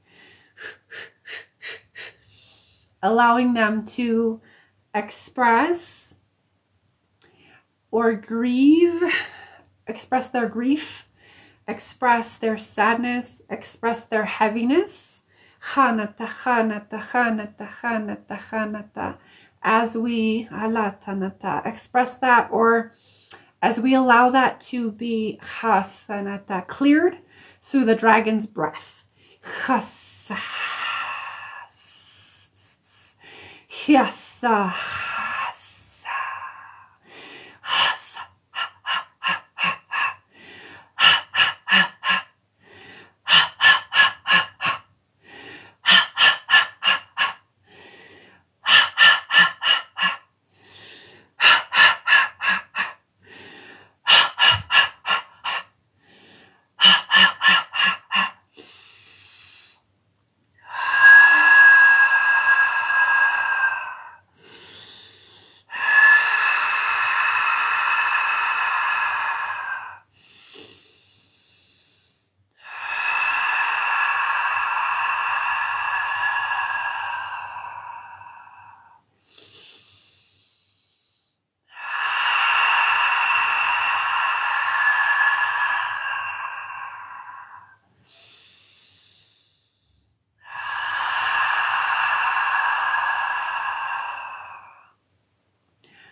allowing it all to come forward, to come up, to come out, to be cleared.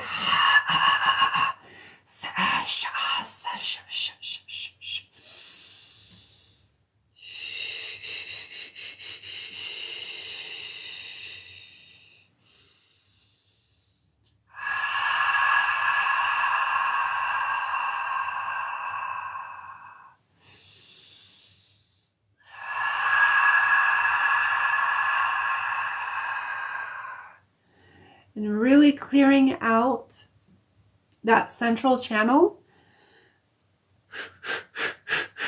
from the sacral, from the womb space to the throat. Hase, yo, lahas. Shh, shh, shh, shh, shh, shh.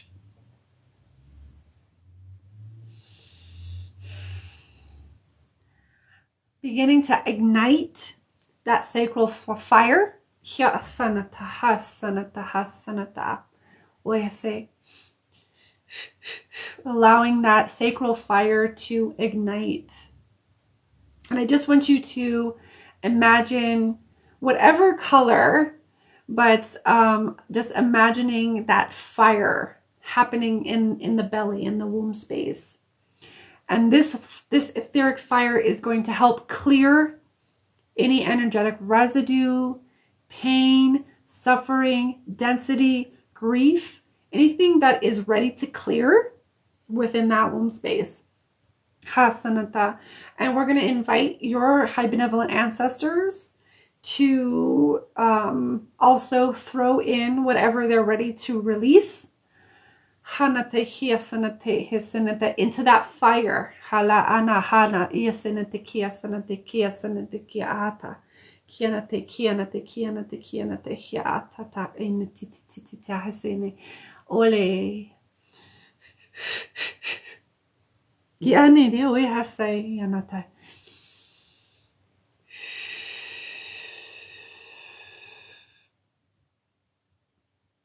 Inviting all of the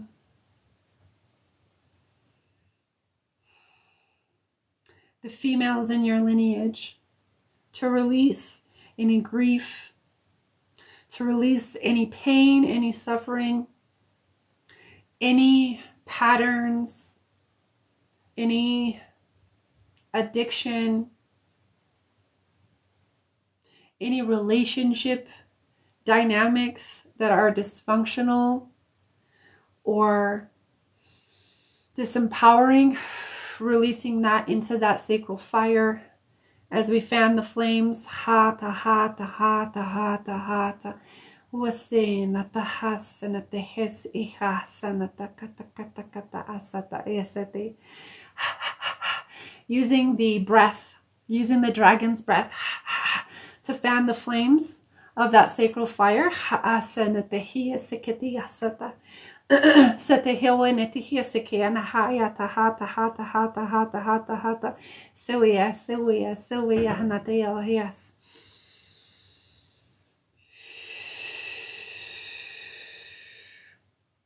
And just allowing that etheric fire to burn all of that stuff off. Clearing for your ancestors, for your female ancestors.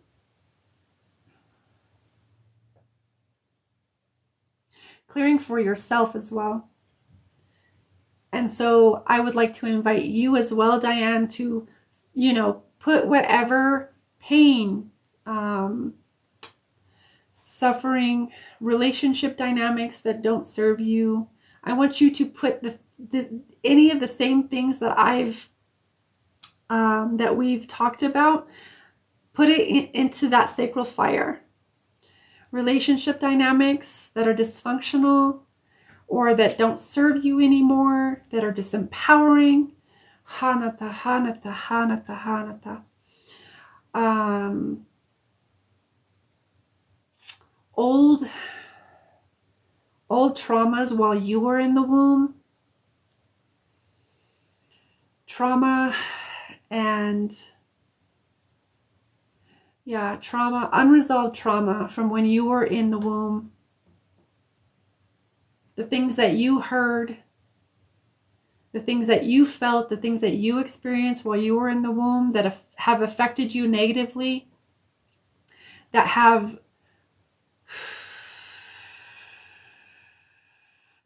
caused inhibitions around sex, sexuality, exploring your sensuality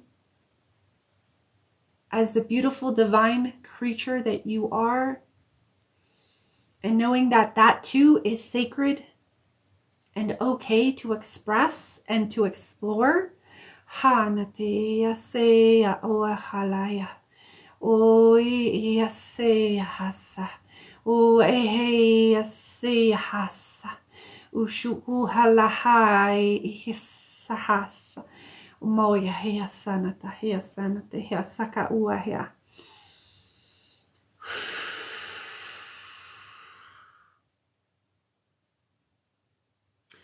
Just focusing your awareness on that sacral fire, that fire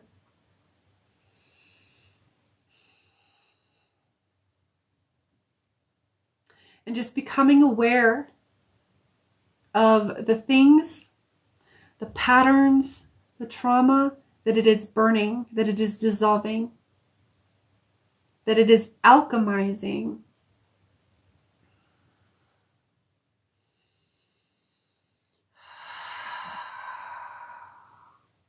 And letting that fire roar as big as it needs to go. Whatever color it is, allowing it to be whatever color it is.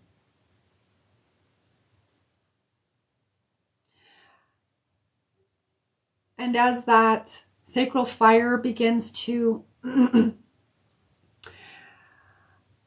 dwindle down,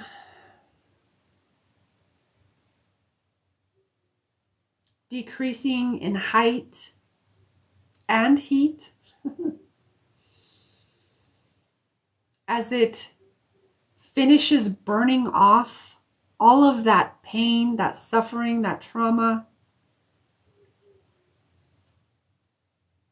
all of those old wounds from yourself and your ancestors. Watching it become an ember.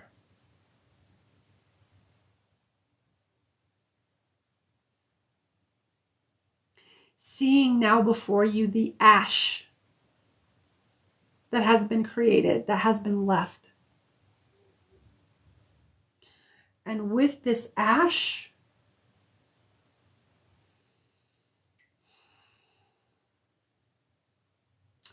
with this ash, with this ash, we create fertilizer. Fertilizing and making fertile the womb space for creation. This does not necessarily mean a physical child, but our creativity also stems from here, right? Our other projects, creative projects that we birth, come from here. So we are now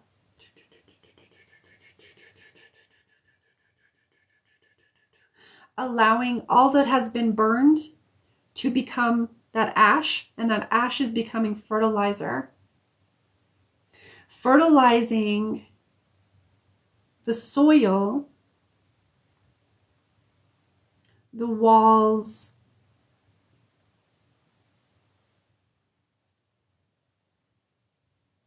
of your womb.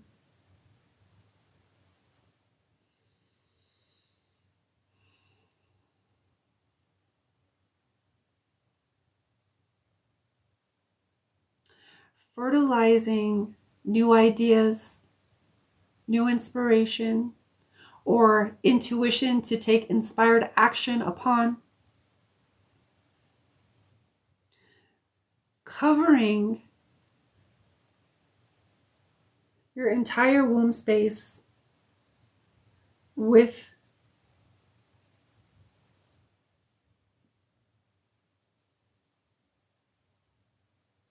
this fertilizer.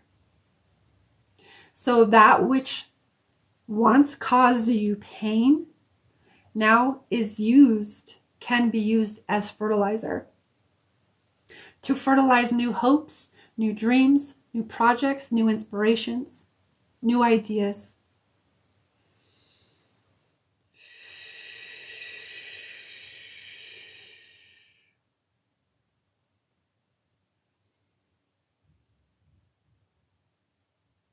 And we're going to bring a nice, warm, golden light into the womb space to bring comfort as well as to clear any excess energetic debris or residual energies that need to be cleared. Huyane, hawanehes, showane, hasa, hasaata moye, ikia mo walhasa, shoyane te hasanata.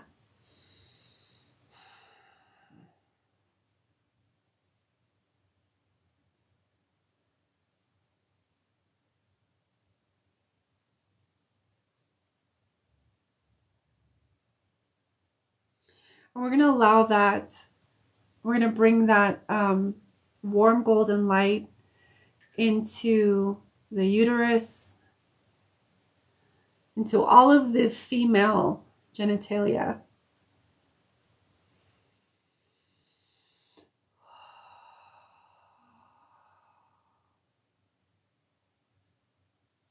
Releasing anything else that is, any extra energies, any extra stuff that needs to be released, we're releasing that with this golden light.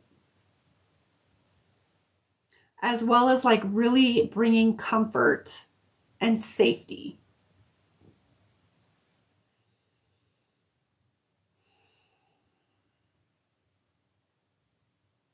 So we really want to bring in, what I'm hearing is I'm going to bring the frequency of safety into the womb space.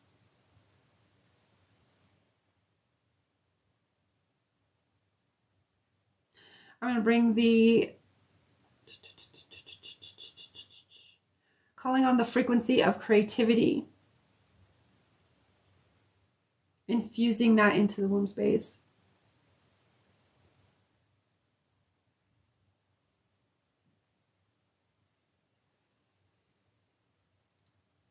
Calling on the frequency of security, infusing that into the womb space as well.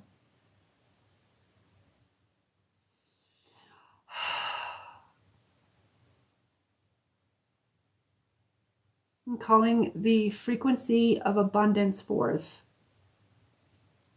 and infusing that into the womb space.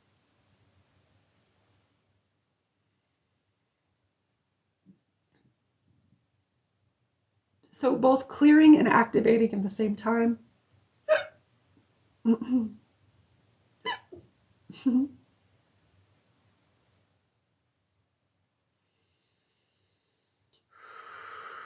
Creating comfort, stability, safety. Calling forth the frequency of stability and infusing that into the womb space as well.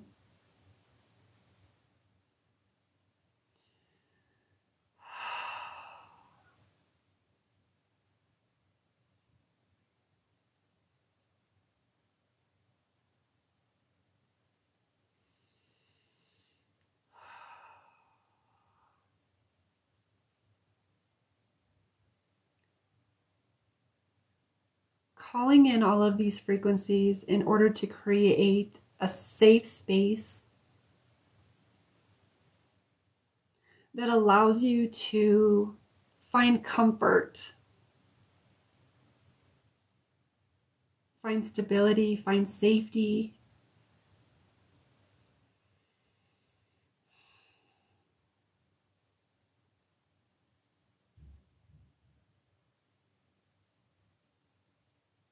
and really allow you to blossom from this space, especially since you have all of this fertilizer there now.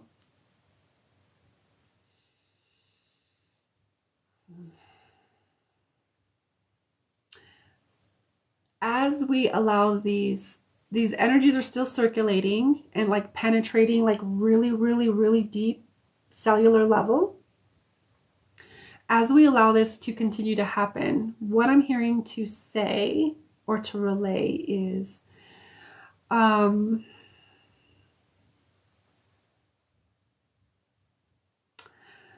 finding the words. I would say be very consciously aware of what you want to manifest, and that you can allow, or you can, if there's a project that you want to work on or something very special, you know, or near and dear to your heart that you want to work on, now would be the time to begin to work on that, because the energies that are now infused or infusing the alchemy that we've done here, and now the infusion of all of these different frequencies, they're going to like act as amplifiers to projects, into what you want to manifest. So what I'm hearing is manifest wisely. The manifestation rate feels like it can be more instant, more, more readily, like, oh, because sometimes, there's a little bit of a lag time, you gotta, wait for things to happen. Sometimes it feels a little bit more instantaneous, or a little bit more like quick, like, so there's a quickening again. So the phrase manifest wisely is very, I'm hearing to emphasize that quite a bit. Okay, so manifest wisely. That's why I was saying, if there's like a project that you want to work on, or your own business that you want to start, or something very, that would take maybe a lot of energy or a lot of focus, it would be beneficial it'd be beneficial to put this energy into that. Okay, and if you don't have anything like that, that's okay. There might be something on the way. Because we've created a lot of space. Okay, all right, with that,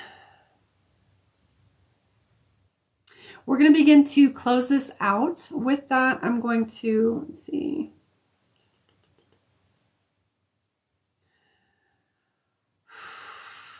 These energies are going to be circulating again for the next 2 to 3 days-ish, somewhere in there. Okay, lots of water is going to help to eliminate any excess waste. You might even release like physical weight. You might feel a little lighter, like physically you might feel lighter, because we've burned off a lot of dense emotions, a lot of dense energies that were there. Okay, so lots of water is going to help circulate all of the energies to where they need to go. With that,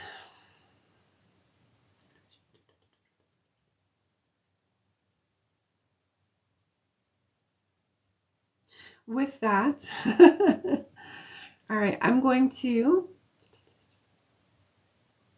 envelop you in a soft white light in the shape of an egg.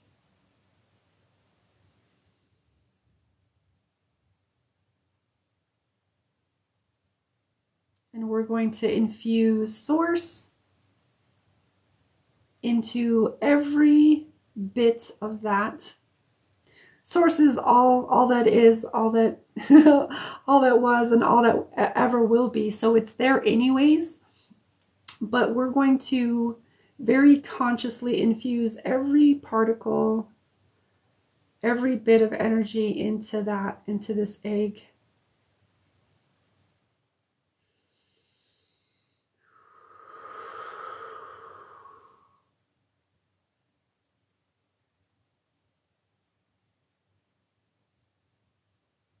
And that's going to allow you to continue to release what needs to be released, and to be in your own like cocoon type structure while you do this.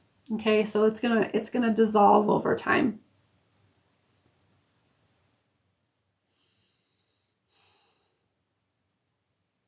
Okay, over the top of that egg, again, what I'm hearing to do is we're gonna place an even larger egg over that egg, and we're going to bring that. That's gonna be filled or consist of diamond light. Kiana amahoi alahana taha sahashiasa hanate hiasanate.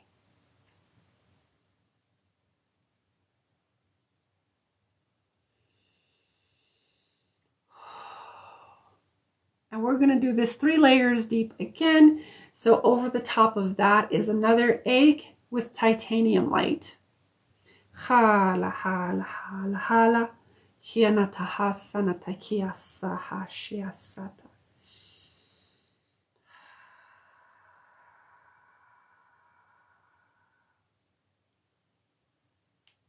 So this is going to allow you to move through your process kind of in your own space without other energies infiltrating or kind of projecting into your space in a more intrusive manner. Okay, this is going to allow a nice comfortable sacred space for you.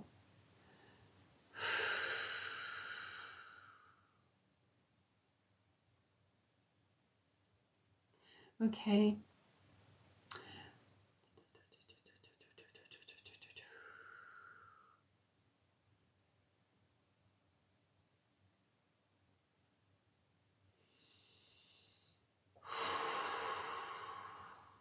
So I'm stepping away, I'm disconnecting.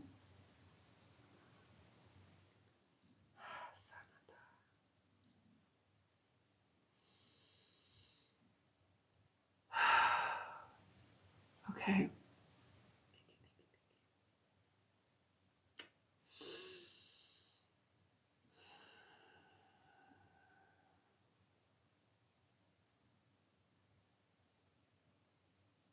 May this serve you in the highest and best way in your journey, Diane, and for the highest good of all.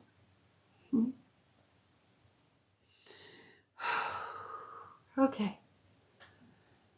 All right. While I come back, to my my things, my words, I'm gonna block this person. Let me know how that is when you're ready, Diane. Please take your own timing with that. And whoever else received, you can let me know as well. That's a lot. There's a lot circulating. Raising our vibration. Yep. You could feel that too, Casey. Yeah, there was quite a bit going on. Whew. Diana says, thank you very much. That was on point and beautiful. Brought me to tears. Yeah, I could feel that. I could feel the tears coming. But typically I'm detached enough that I'm not like crying with you. Otherwise I would probably have been crying with you.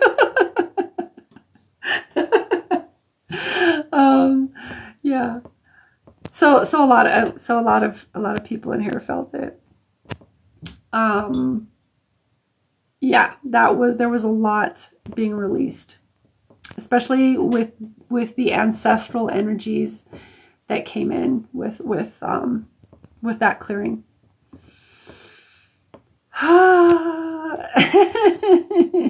Many blessings and rainbows to you as well, Diane. Thank you so much for being here, and it has been a pleasure and an honor to facilitate for you.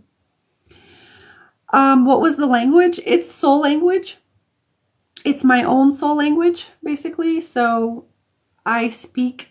It's called light language. That's one way to say it. It's almost. It's kind of, you could say it's kind of a cousin to how people used to speak in tongues back in the day. It's kind of like that, but more open and expressive, I guess. It's meant to bypass the logical brain, because the logical brain has limitations and beliefs and resistance. So the sound codes and light codes come in and they bypass the soul language, right? It's a universal language. So it comes in and bypasses all of those resistances, and it speaks to the soul. Shoot.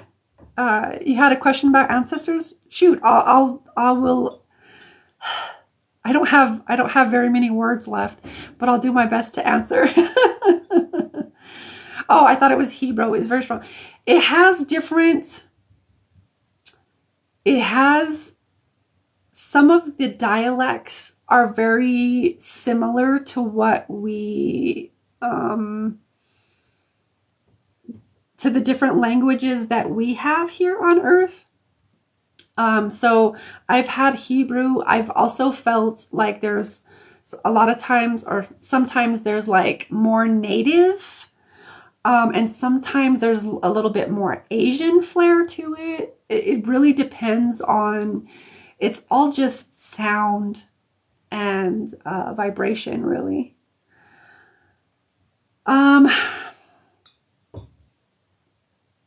I hear that they try to contact us, but in what ways? That's a really good question. Yeah, because it's speaking to your soul, Blue. That's probably why, if you feel like relaxed. That's a really good question about the ancestors. They can contact you in a lot of different ways, through signs and synchronicities, right? So you could see numbers like 444. Like it's kind of like all across the board. But let's see, what do I want to say here? Because I feel the answer wanting to be channeled. The way that your ancestors come to you can be different than how others' ancestors come through for them. So some people do specifically worship their ancestors, or have some kind of altar that they talk to their ancestors on. I'm a strong advocate for this, putting out an ofrenda or like some kind of altar, and putting your ancestors' picture, just to know that you're connecting. It's a way to connect. But like, there's so many different ways that the ancestors can come through. It could be different signs and synchronicities, again, it could be through numbers, it can be through music, it can be through art, or like really any stream of life. It's really about tuning in, and becoming sensitized or more sensitive to the more subtle realms of how they're coming to you, how like your specific ancestors are coming to you. Because I can tell you, my ancestors come in a lot of different ways. A lot of times I identify it by just like certain thoughts or certain memories that come in. I'm like, oh, like if a memory comes in of like my brother or my mom, it's usually an indication that that their energy is around me, and they're like checking in, or poking their head in and be like, hey, what's up? So that's kind of how, it could be through thoughts. But there's like a lot of different things. There's other things to kind of take into consideration with ancestors, because not all ancestors have your highest and best good at heart, because not all of our ancestors want the best for us. Some of them don't want the best for us. So it's like kind of like there's also a discernment there that needs to be had of like, connecting to high benevolent ancestors or ascended ancestors that have crossed over, that do want your highest and best good, or that have your highest and best good at heart, or in their interest. Because not all ancestors want you to ascend, or want you to, or have your best interest at heart. So there's a lot of different things in that realm, but that's a really good question.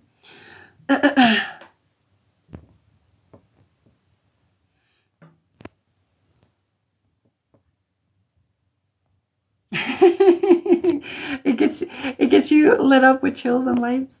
I like it. I like it. You fill it with some of yours. Do I do spiritual training? I know I have abilities. I just don't know how to shield myself. I thought I was going to drink water. I don't yet. I am currently working on a mentorship, a course mentorship for empaths or sensitives who are women specifically. And that is going to include some intuition building.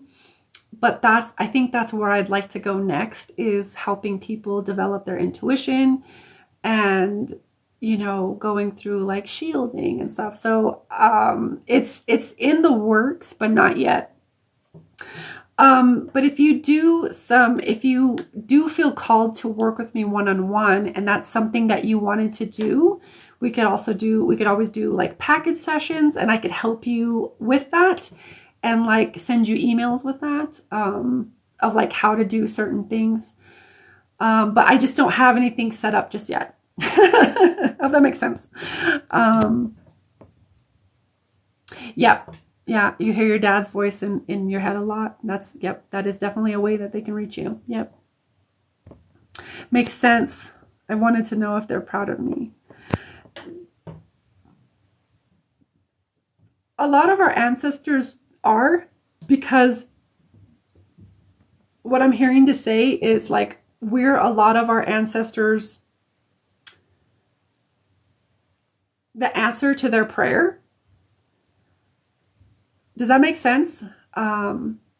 So again, speaking more generally with the high benevolent ancestors, typically they are proud of us, because they're an answer to a prayer that they had in their life, and we're meant to be like cycle breakers and chain breakers of the stuff that they couldn't resolve. Oh, you did ofrendas in the past. I would invite you to to do some more again, to do one again. I have mine on. It's not just for the Dia de los Muertos. I do my ofrenda all year round.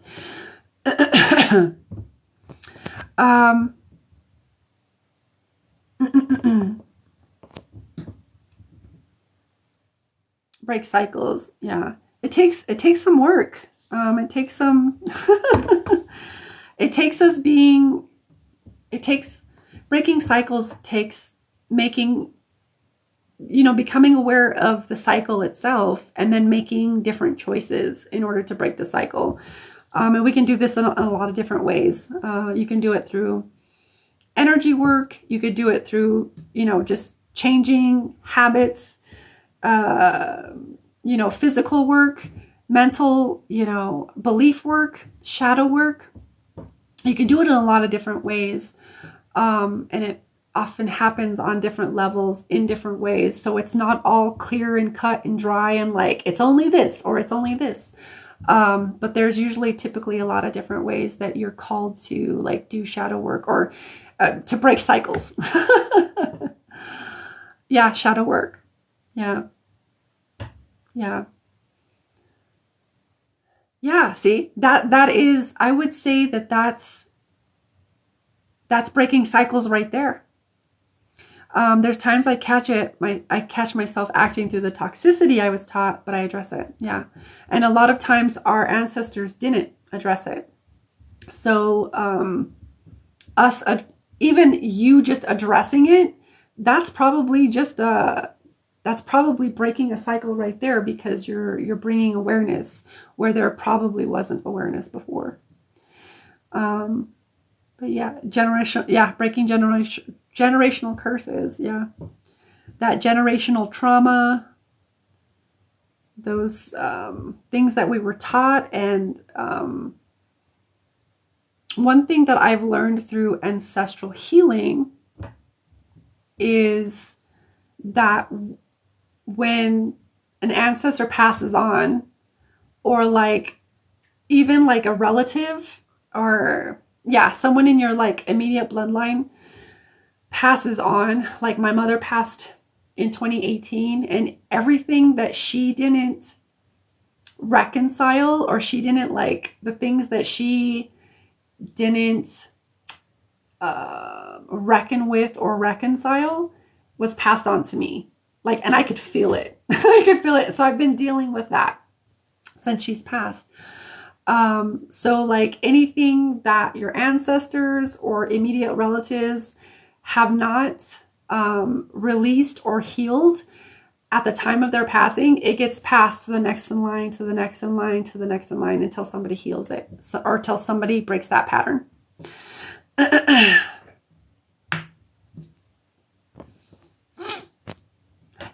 I recently had some tough combos with my adult children of things I didn't get right. That is fucking thumbs up. That's one thing I would have wished my mom did. So kudos to you and congratulations for having the courage to have that conversation, because that can be difficult. You have you have the same selenite lamp. I have a another lamp there too. And now they are going through things. I'm being very honest and transparent where I fell short. That's beautiful. I think it's really important to communicate and to be transparent, especially coming from someone who, like in our family, we didn't communicate. So that left a lot to be desired. Like, I mean, communicate about anything, feelings, if me and my mom had a fight, there was like never an I'm sorry, so there was just like so much non-communication that I've had to heal. But I find that truly inspiring, to be honest. Ryan girl. I commend you, highly commend you on doing that.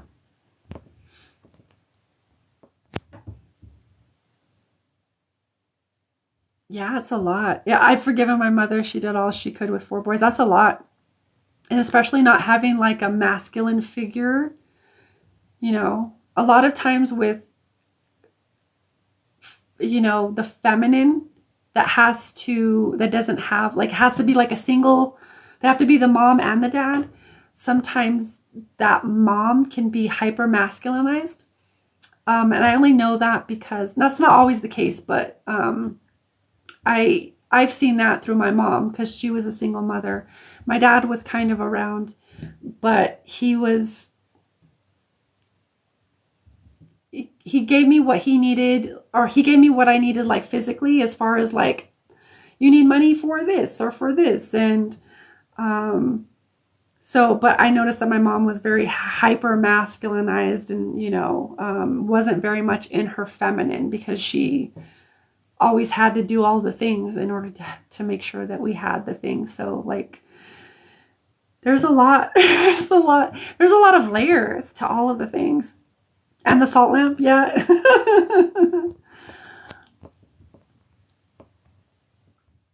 You don't claim your mom? Is that what you're saying, Moon Girl? Is that you don't claim your mom? I gotta turn this off.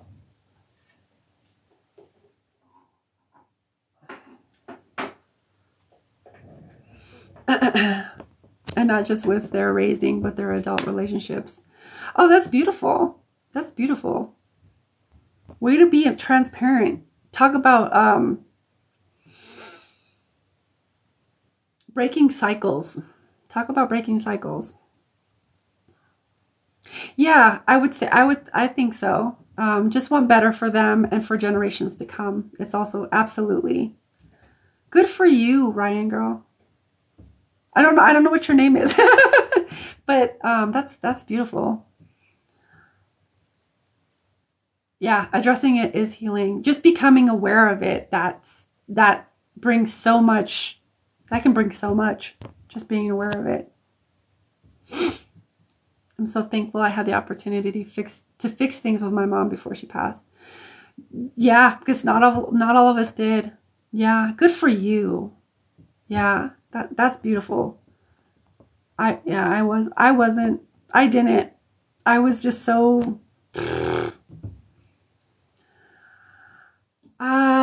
terrified to bring anything up. I didn't want to rock the boat, and I was like, it'll be easier if she's transitioned. And to be honest, it has been easier because I know from her perspective, where she's at, where she's passed on, she sees things in ways that she didn't when she was in a body, because she would deny my reality, and she denied a lot of things that were happening to me. And it also helped me take radical responsibility for all of the shit I needed to address. So, I mean, it all works out, to be honest. But I'm really, that's awesome that you got to address all of those things with your mom before she passed. Your father, my father was around, but I was closer with my mother. She was single, with 2 before your dad. Wow, wow.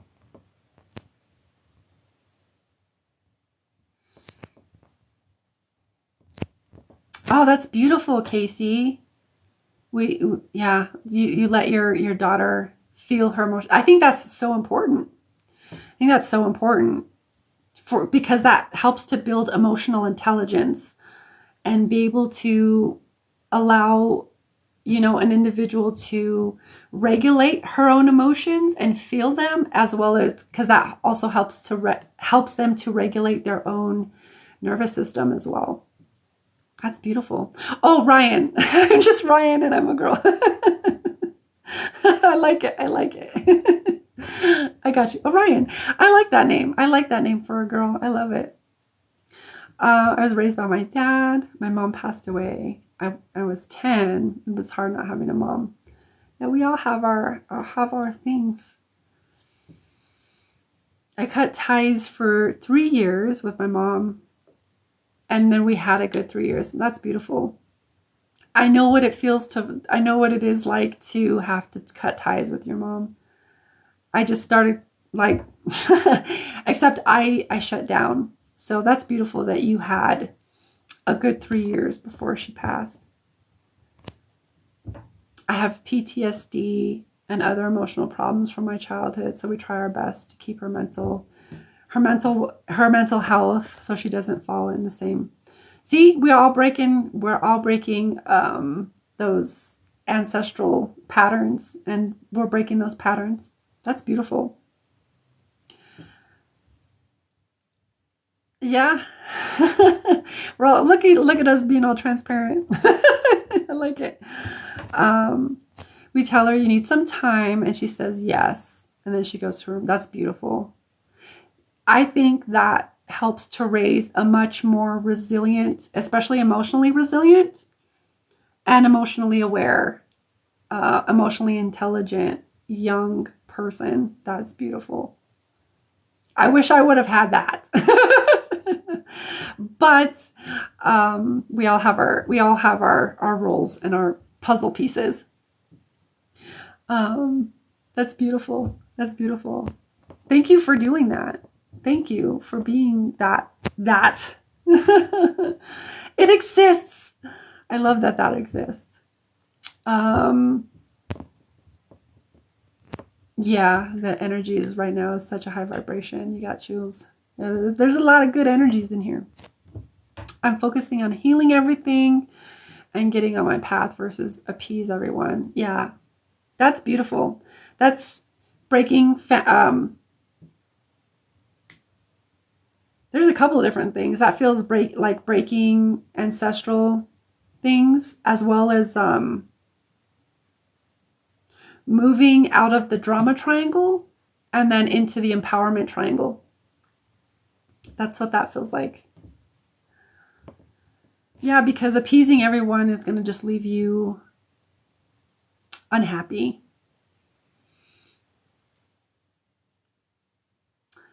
Hi, I'm Kathy. Hi, Kathy. And I got to tell my abuser from 30 years ago how much they hurt me and how I wish I had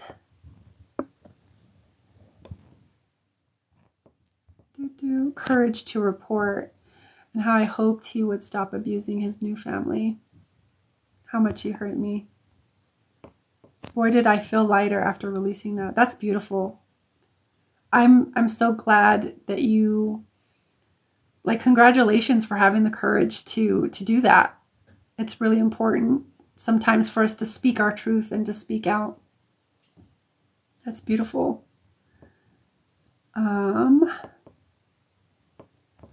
Yeah, a lot of our family dynamics are toxic.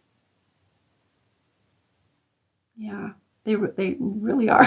I know mine was. There was no communication. There was just steamrolling. There was emotional abuse. There was physical abuse. There was like I could go through a whole long list of stuff. So if it feels toxic, it probably is. And by you being you is really just, you being you and you becoming more self-aware of all of the shit, it helps to break those patterns. Wow, Casey. Holy cow. Holy shit. How did that affect you? Whoa, whoa, whoa, whoa. Okay, okay. Casey says, I watched my mom's neck snap in our car accident when I was 6, and my dad was murdered when I was 14. First of all, condolences.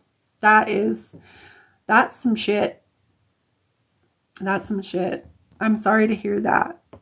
And I know that that is going to create such profound opportunities for you to really alchemize that hurt and that pain and that, like, whatever it was that, that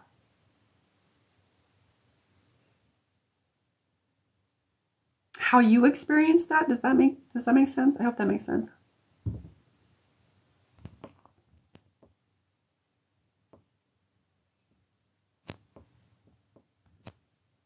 Oh, that's beautiful.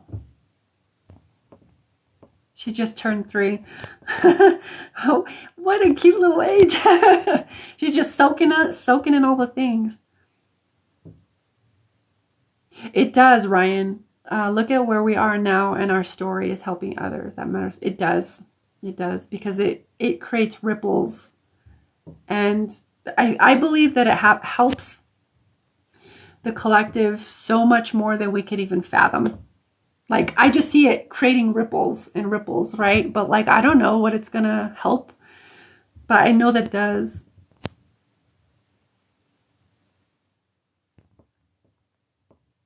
Safe space is the key. Absolutely. Absolutely. I didn't realize what damage I was carrying. Yeah. You're doing it just by being aware and becoming more self-aware, or aware of the patterns or aware of the trauma that's there or wanting to heal, that is healing.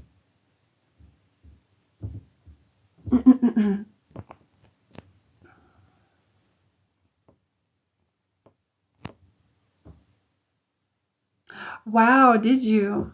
Casey said I had nightmares about my mom until about October of last year. Wow, you're 34 now.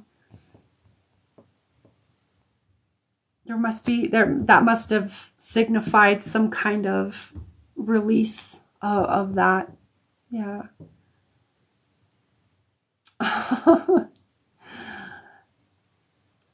It's about connection. We all connecting, Moon Girl. Let it out, girl. Let it out.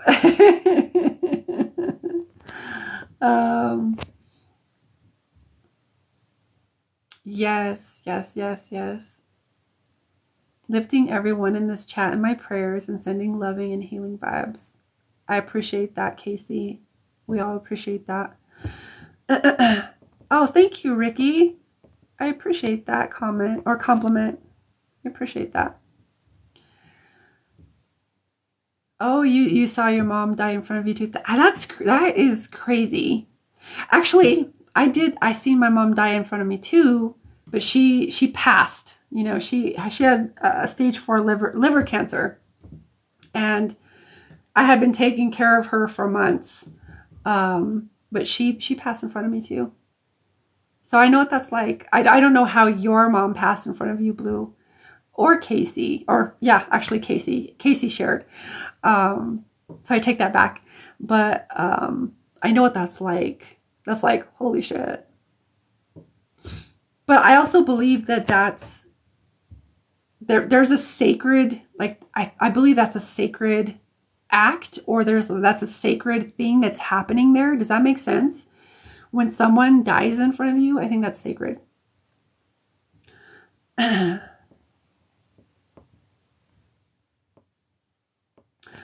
wow. Casey, I'd wake up and soaking wet and screaming, yeah, mom, your mama, for your mama. But I couldn't ever remember what happened. Oh, it was a blackout dream. That's crazy. You did use self-hypnosis.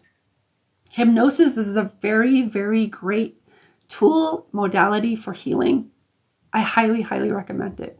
I've done not self-hypnosis, but I've done hypnosis with a very, I think she's well known. I want to say she's well known hypnotist that combined some of Dolores Cannon's QHHT in her hypnosis, and it was quite powerful. So I highly recommend. Kat, later that night, I wanted to pull out that little girl inside of me, and I cried for her and hugged her. That's beautiful. That's that inner child healing, right? That's that inner child, healing that inner child. Oh, good night, Ryan. Thank you for being here. We love you. Blackout dream and saw, and I haven't had the dream since. Yeah, I think it feels like a release. Casey, that you finally released it.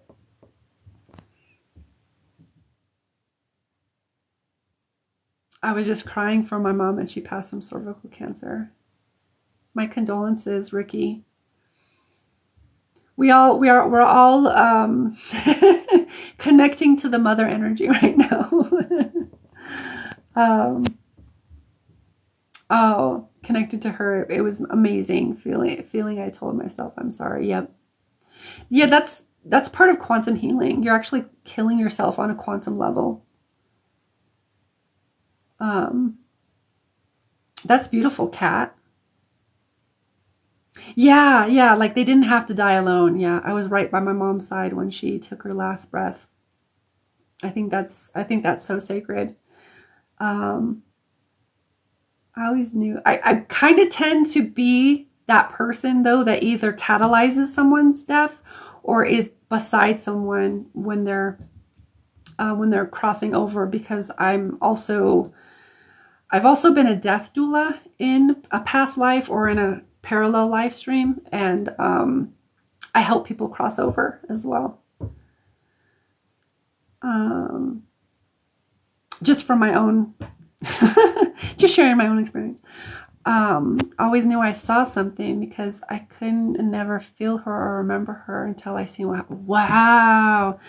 Wow, Casey, that's crazy. So it's something that you forgot then. So you forgot what had happened? That's crazy. Wow. That's crazy and also beautiful. Like it's beautiful how like you remembered and it released all of that stuff for you. I had a dream about my best friend. I told her to watch out for a light, and then in October she got, love you too, Ryan.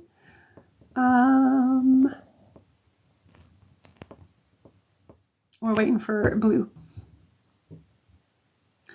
I there wasn't Ricky. Ricky asked me. I asked, "How did your mother get liver cancer?" I don't know. To me, it's all energetic. To be honest, because that's the foundational thing, right? So when energies aren't being allowed to circulate freely, they start to manifest as sickness, illness, disease, cancer, etc. Cancer typically is hanging on to anger. That anger can be rage, anger, rage, etc. But hanging on to like anger and not allowing that emotion to fully express itself. And the liver is a filtration system. So I think all of that anger was getting, it wasn't getting filtered and it wasn't getting expressed or processed correctly, energetically speaking. But she just kind of came down with it out of nowhere. When I started healing, that's shortly after that is when she told me that she had stage 4 liver cancer.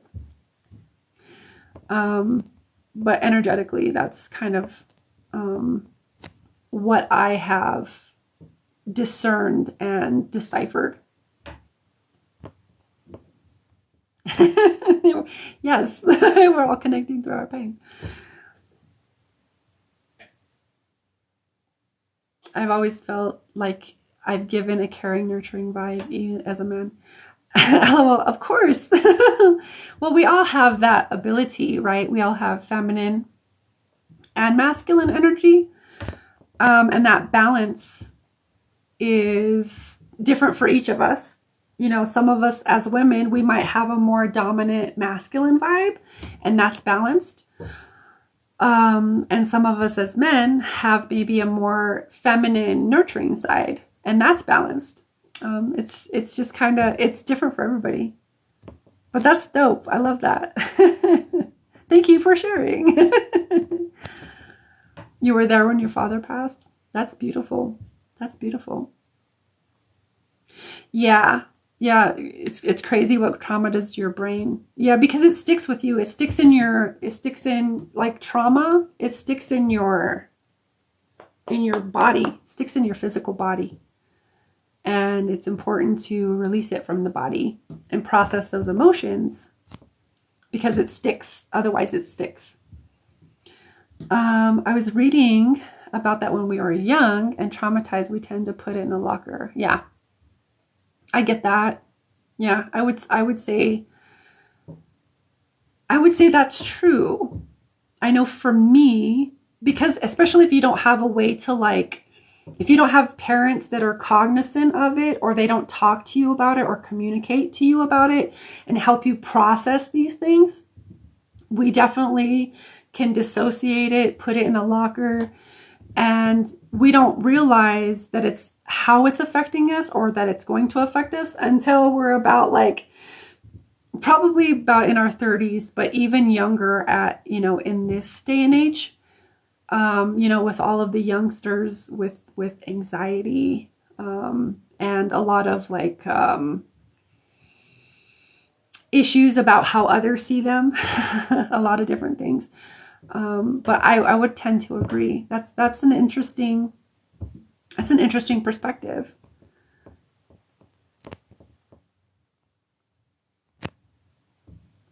That's beautiful. I want to remind everyone here that we're all so strong. So happy to be here. Yep. If you're still here, you a strong motherfucker. It's okay, Ricky. You know, I've made peace with it. I personally have a better relationship with my mom now that she's dead than when she was alive. And I appreciate that. It sucks that we weren't able to like say the things while she was alive, but like she wouldn't hear me and I also wouldn't hear her because we just weren't on the same page. So it was meant to be. What's up, Sarah? It's nice to see you again here, my dear. Thank you for the rose. Who sent that rose? Thank you for the rose. I stay very heavy in my masculinity. I always have. Yeah, I could see that. Yeah, sometimes we just do because that's, you know, especially like as a woman in a patriarchal society where it's like do. You got to be productive. You got to do the things. I've personally, I don't know about you, Moon Girl, but I know I've personally had to like reclaim my feminine essence and my feminine energy because I was taught you got to do the things, you got to just fit in, you got to keep, you know, and I was like, this isn't working for me. Yeah, it just wasn't working for me. But see, everybody has a different balance, right? So if that works for you, like, do you, boo-boo? They say now that surviving trauma at an early age causes our brain in survival mode. And our brain, it's basically survival mode. Wait, who was I reading? Oh, Cat. I'm still waiting for your rest, Cat. The rest of that, what you're saying. I did a past life reading, and I was a guy. Yeah, we've all been everything. We've been male, female, androgynous. We've been on the good side. We've been on the bad side. We've mostly been all of it. To me, what I've found is that typically what's going to be relevant for you in this life, that's what you'll probably connect to because it has some kind of relevance in your life to learn from or to glean information, insights, and to benefit from. But like, yeah, that's totally normal. You want to have a full body Reiki experience? Yeah. Full body Reiki is great. I'm also a Reiki master. How is the connection now? Connection? What? How's the connection now? Casey was saying the screen went black. I can't remember years of my life. My uncles all were doing stuff to you for years. I'm sorry to hear that. Yeah, we tend to block that stuff out. And that stuff will start to resurface when we're ready. And I will tell you this, you will remember what you need to remember when you need to remember it so you can process it. And your higher self will never like bring stuff up like to the surface until you're ready. That was weird. You're back now. Okay, cool. I'm sorry to hear that though.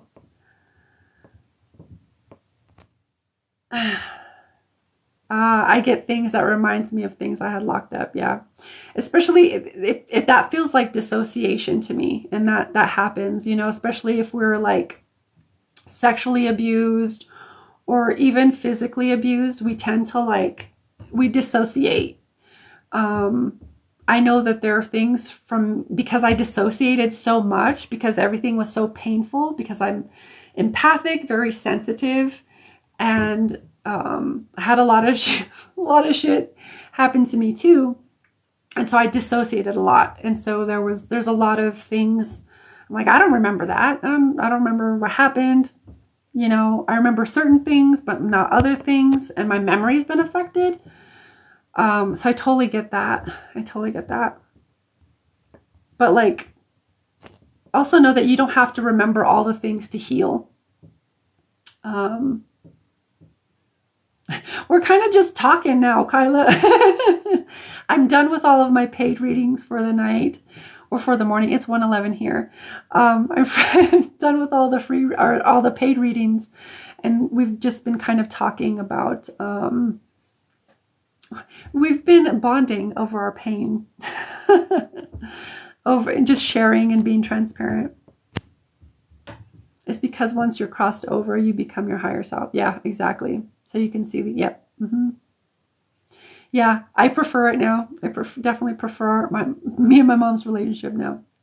Absolutely.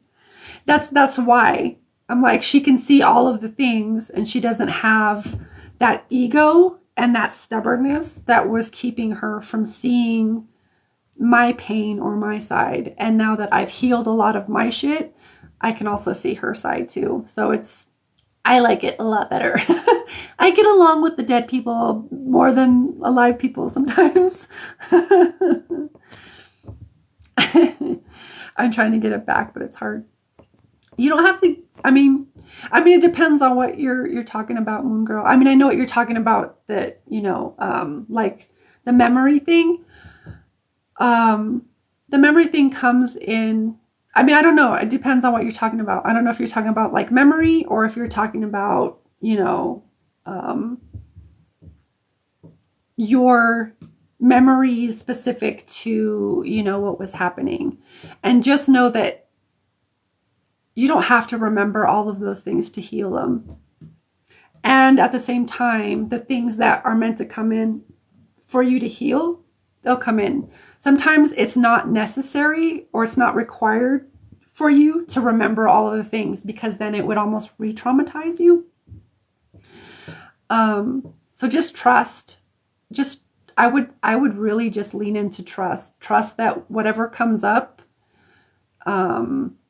will be whatever it needs to be in order to heal whatever needs to heal. Good night, Angelica. Good night, Diane. It was great to work with you and facilitate for you. You are so welcome. You enjoy my dance videos? Those are energy transmissions. I'm glad that you enjoy those. Thank you. Thank you, Ricky. I love your compliments. Thank you. Thank you, my dear. I really appreciate that.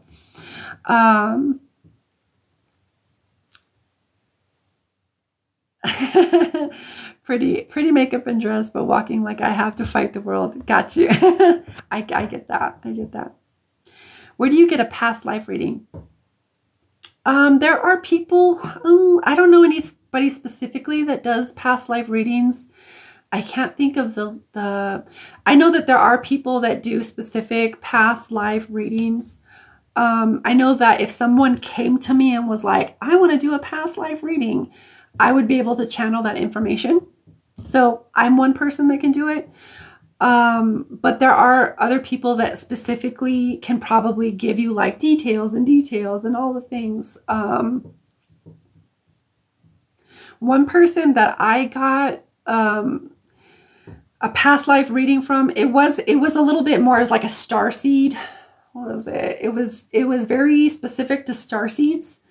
And her name is Lightstar.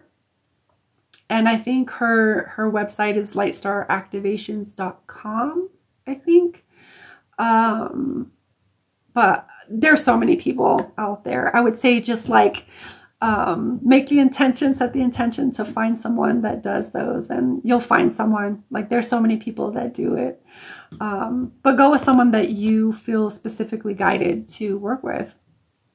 Like the White Chicks movie. I like it. Like, what does he say? I can't even remember what he says, but yeah, I totally have White Chicks in my head now. Is there a way we can connect with the past or with the past lives and see what we were? Um, let's see if there's anything offhand. Hmm. I don't know that I know how to answer that question offhand, to be honest. I can share that when I had hypnosis done, there were past lives. They're simultaneous. So they're all happening here and now, just from a different perspective, right? So I know that the lives that came in for me then during that hypnosis session were also um, themes that I'm exploring here and now. So that's typically what's going to come up in a past life reading. A past life reading is it's going to help you become aware of certain themes. Something else that can come up is maybe like oaths or oaths that you've taken, vows that you've taken that maybe need to like be cleared from your system or be cleared from your consciousness, that's been like imprinting um, on your consciousness. But no, I don't know. I don't know how to answer that. Typically, it would be the themes that the main themes that you're exploring now that would most likely probably come up in a past life reading. Um, but like different people connect to different things. Like there's different like one person that does past life readings may connect to different aspects that might not include those themes. But I would look at the themes that you've played out in your life. It's all here and now. So I would, here's the answer. Maybe not the answer, but here's an answer. I would connect to your highest self, and from your highest self,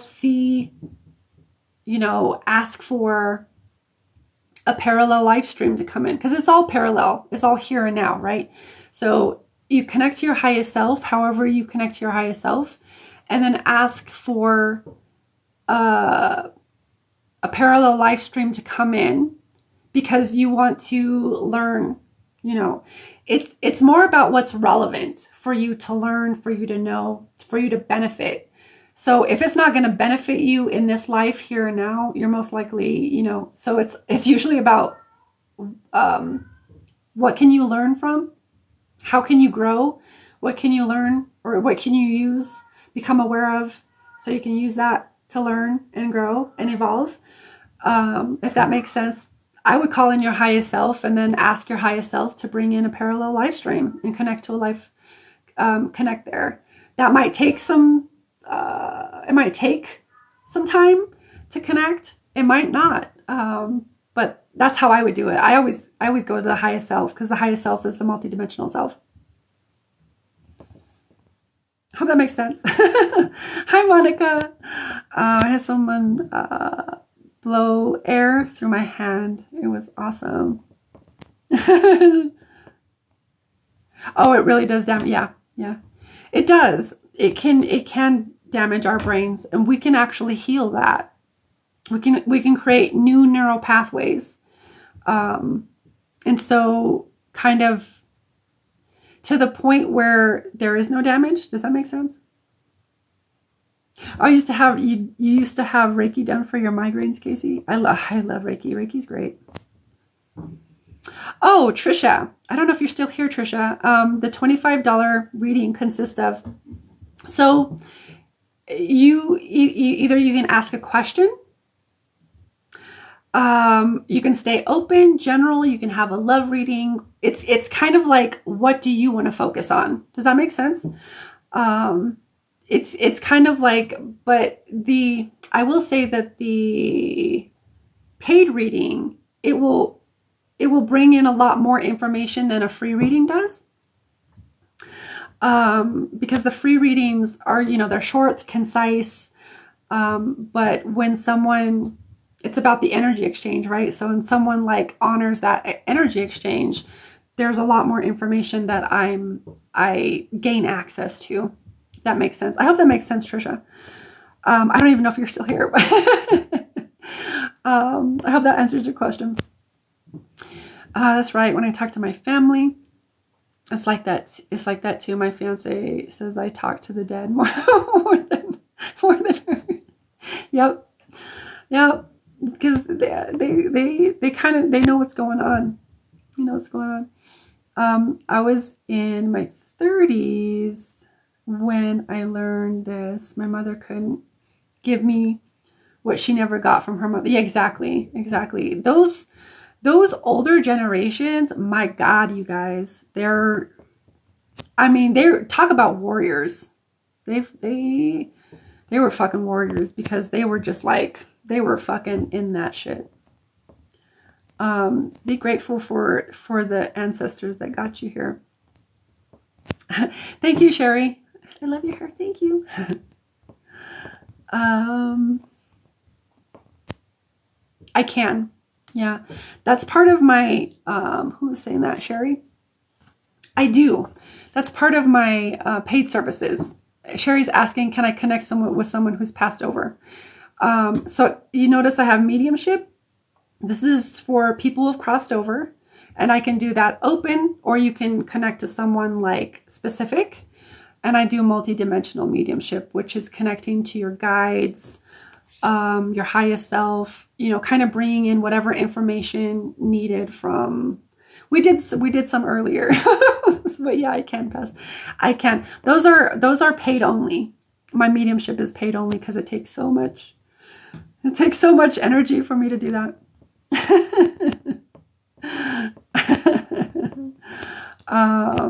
Pew, pew, pew, pew. It's funny, my dad hasn't changed, still living and strong-minded and stubborn, but everything he has ever told me was right. Yeah, them masculines, man, they stubborn as fuck. Oh, you're welcome, Sherry. I hope that made sense. Clarified some things. Okay. So it is 1, 2, 3 here. Let me kind of fill in because we've seemed to catch some steam back up again.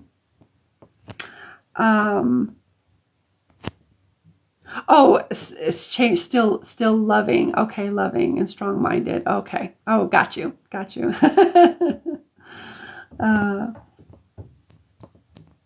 It's 3:20. Dang, you're on the East Coast, Casey. Where's my? All right. So, if you would like, let's do one final last call for free readings and paid readings. You're in New Zealand? I love it. So one last call for free readings, paid readings. Free readings, you leave a comment with your name and a question. It can be yes or no. I don't do pregnancy or fertility. And the way the free readings work is that I just go through I scan the comments and I intuitively go to who I'm intuitively guided to go to. Okay. Paid services. So like the free readings don't necessarily guarantee that I'm reading you directly. Yeah, absolutely, Moon Girl, go for it. But the paid services, the paid readings ensure that you're put on the list and you get a reading. Does that make sense? So the paid readings are for people who you want to get a reading, and the paid readings are going to bring in more information. The free readings are going to be shorter, more concise, little less in depth. Hi, Terry from New Zealand. Do you have a New Zealand accent too? I love it. Do you have a Kiwi accent? I love it. I just love accents in general. Okay, so last call, and we're going to do this. So if you do want to pay for a reading, I forgot. Here are my paid services, guys. Readings, there's readings. I don't know. I've been doing this for a while. Readings, energy work. I'm great at energy work and energy clearing. Mediumship and multidimensional mediumship. These last three are paid only. Okay. So I don't do free mediumship. Okay. Just because it takes a lot of energy for me to do mediumship. And if you do pay or donate for a service, then you, if you want to, all of the links to donate are in my profile. You click the link and you scroll all the way down, and there is Venmo, Cash App, PayPal. And then you let me know in the comments. You gotta let me know in the comments that you paid, so I ensure that I get to you. Okay, so that's the last call. I'm gonna start scanning the comments. Okay. Anything? Okay, I forgot to say this. Sorry, guys. This is my bad. But anything having to do like relationship or love-wise, I've been directed by my highest self to restrict that to paid only. Okay. So, I don't know why, but I'm just following my own intuitive guidance. Oh, born and raised. I love it. I love it, Terry. No worries. I'm here most weekdays, Blue. So I'll always be here if and when you ever are ready for that. Okay.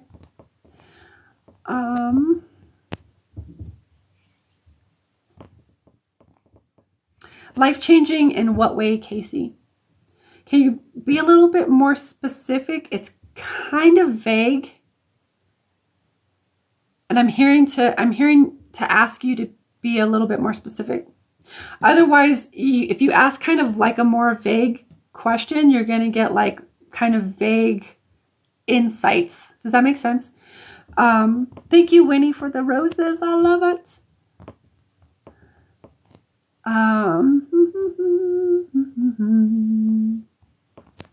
Stuff Tough. Hello.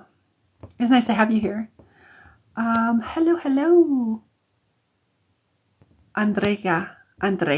Is that Andrea? That's a really pretty name. That's really pretty. Thank you for being here, my dear. I don't know why I'm...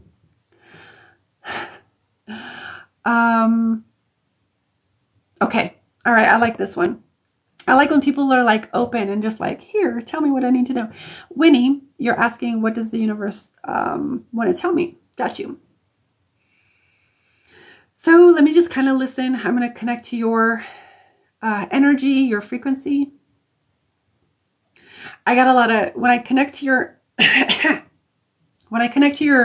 your energy, Winnie, I get a lot of purple and gold. My cats are going crazy upstairs, if you can hear that. I don't exactly know what that means, but I get a lot of purple and gold.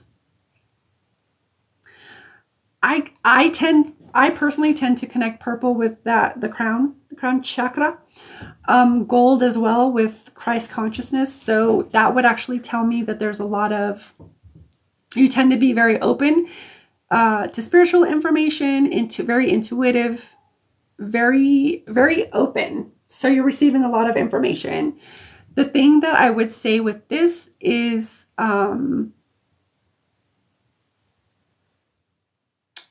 there's something that wants to come in around filters, like filtering the spiritual information, and like being only open to, fill in the blank.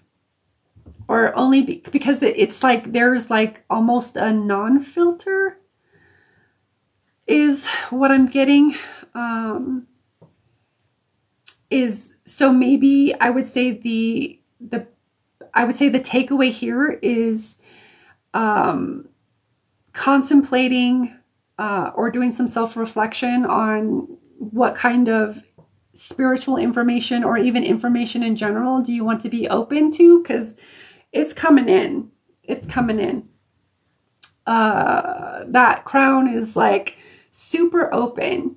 And when we don't have like filters up, or we don't have like boundaries of like, I'm only open. So like for me, for example, for me, I'm only open to like the highest most like divine realms of light. I'm only open to like the angelic realm. I have certain filters on my crown, and other things that try to come in, I'm like, nope, that's not, nope, nope, nope. Or other people try to feed me information or project stuff onto me. I'm like, nope, nope, nope. So I would say, developing some filters or some boundaries about what you want to allow in, because you're getting a lot of information, which could cause confusion, or which could cause a little bit of like overwhelm with all of the information that's coming through. Okay, so I'm going to leave that there, but that's kind of what I feel coming through for you. um da, da, da.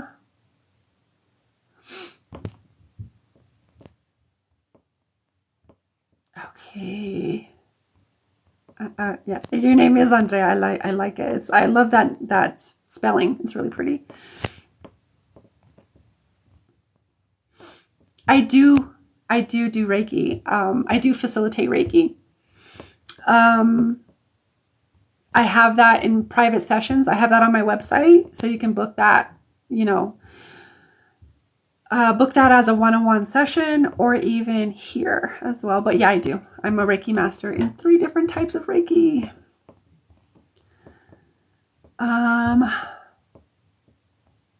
Okay, Moon Girl, my dear. You were saying, hold on.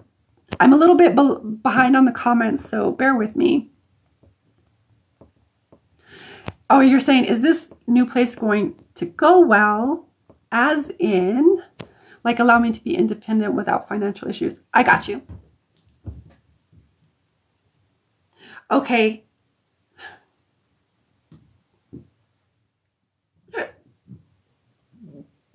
One second.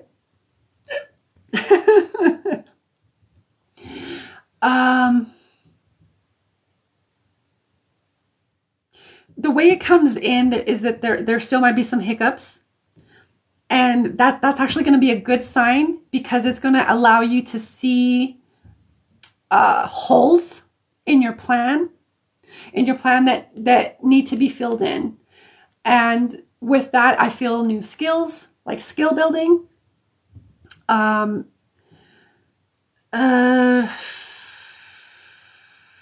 So it still feels like there's going to be some hiccups, but I mean, honestly, I would see that as a good thing, because it's allowing you to see like the quote unquote holes that need to be filled in. And that's going to be, I feel like that's going to require some skill building. And in order to that's going to allow you to evolve and grow and expand, etc. But as of now, like, short answer, I do feel like there's still going to be some hiccups. It's going to be a lot smoother. I feel it like it's not as bumpy. So I feel it, there's more smoothness to it, but it's also going to expose holes. And those holes are opportunities to grow. Okay, does that make sense? I'm going to leave it there. That's what I'm feeling. That's what I'm feeling for you, my dear.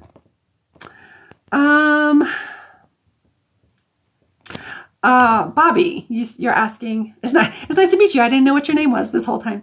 What does the universe want me to know? I love it when people are open.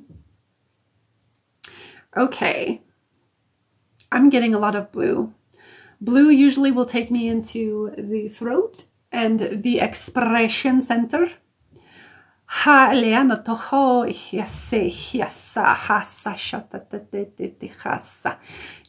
it takes me into expression.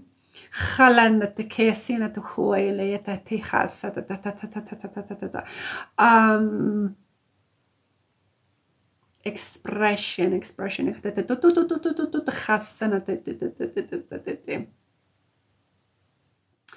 So the word that I hear here, the word that I hear here is repressed. So as I read this, it feels like doing some healing on repressed emotions, or repressed like things that you haven't yet said, like your truth, that you haven't like being honest with yourself, and declaring it to yourself of like, yeah, this is my truth. And because it feels like unblocking repressed emotions, but it also feels like there's sometimes when we swallow our own words, that's energy being like repressed and suppressed. Does that make sense? When we like bite our tongue or swallow our own words, or, do this type of thing. Those are expressions, but they're also dictations of energy and how energy is moving. So it's kind of like eating your own words. And so I would say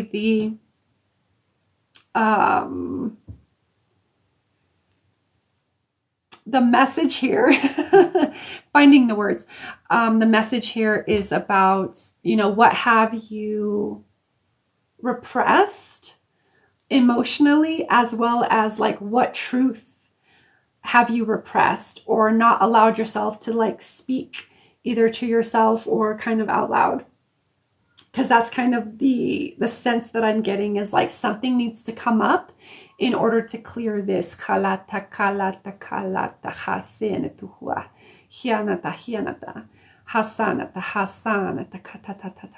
we're just helping to bring that up. That's all. That's all that is we're just helping to bring that up a little bit so that you can, it's more clear when it comes up. Okay. But that's what I feel for you, my dear. It's like around expression and expressing your truth, and being authentic, more authentic, because there's I would say a slight misalignment, and like you reclaiming your truth is going to help you come into like a much more I guess strong alignment, I guess you could say. I don't know the words, but I think that's close enough to what I'm feeling. Okay. I'll leave it there. I hope that makes sense. Let me know. And if it doesn't resonate, y'all, please don't take it. I'm human. I can be totally off too.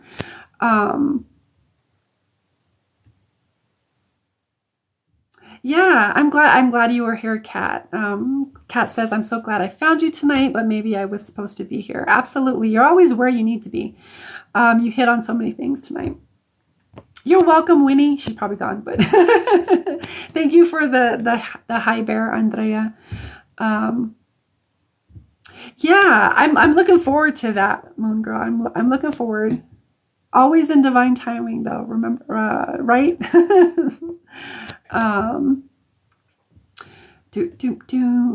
Okay, so just finishing up some of the free readings. If anybody does pay for a reading, let me know in the comments.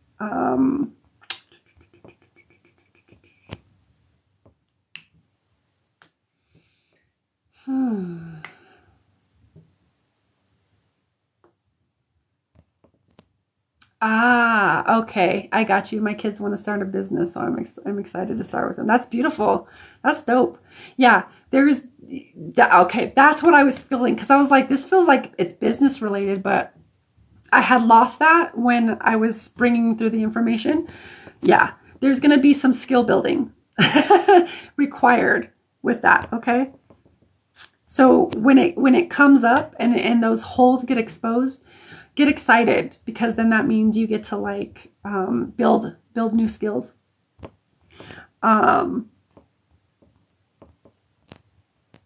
Bobby says, interesting. I've been holding back on the things I've been wanting to tell someone. Okay. Thank you so much. You're welcome. Yeah, there's some things that you're not allowing them to come through. And when you allow them to come through, when we allow ourselves to express ourselves through that, because this is where like our self-esteem, this is where our power is. And when we speak things, there is like a filter. Is it a filter? I don't know if it'd be a filter. It's like your truth rings in a certain frequency, sound-wise, And if someone is non-resonant with that truth, they will vibrate TF out of your reality. And that's a good thing because, that means you're being more truthful and authentic and transparent with yourself and allowing yourself to like say the things. Yeah, I get that. I get that, Moon Girl. Lots going on. Always, always divine timing. Thank you for the roses. I think it was Madeline. I'm not sure. I seen it, but I don't remember.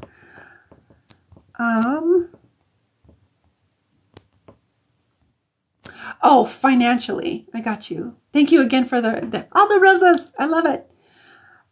Casey, you're asking, is this Friday going to be life-changing for me financially? Got it. Got it. Thank you for kind of being a little bit more specific. So I'm just gonna like fill in. This is typically having to do with timelines. Fill in you, fill in financially.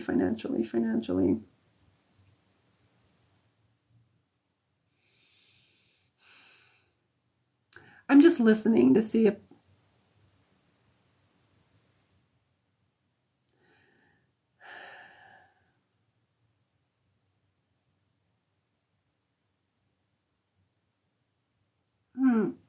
I don't know that it's going to be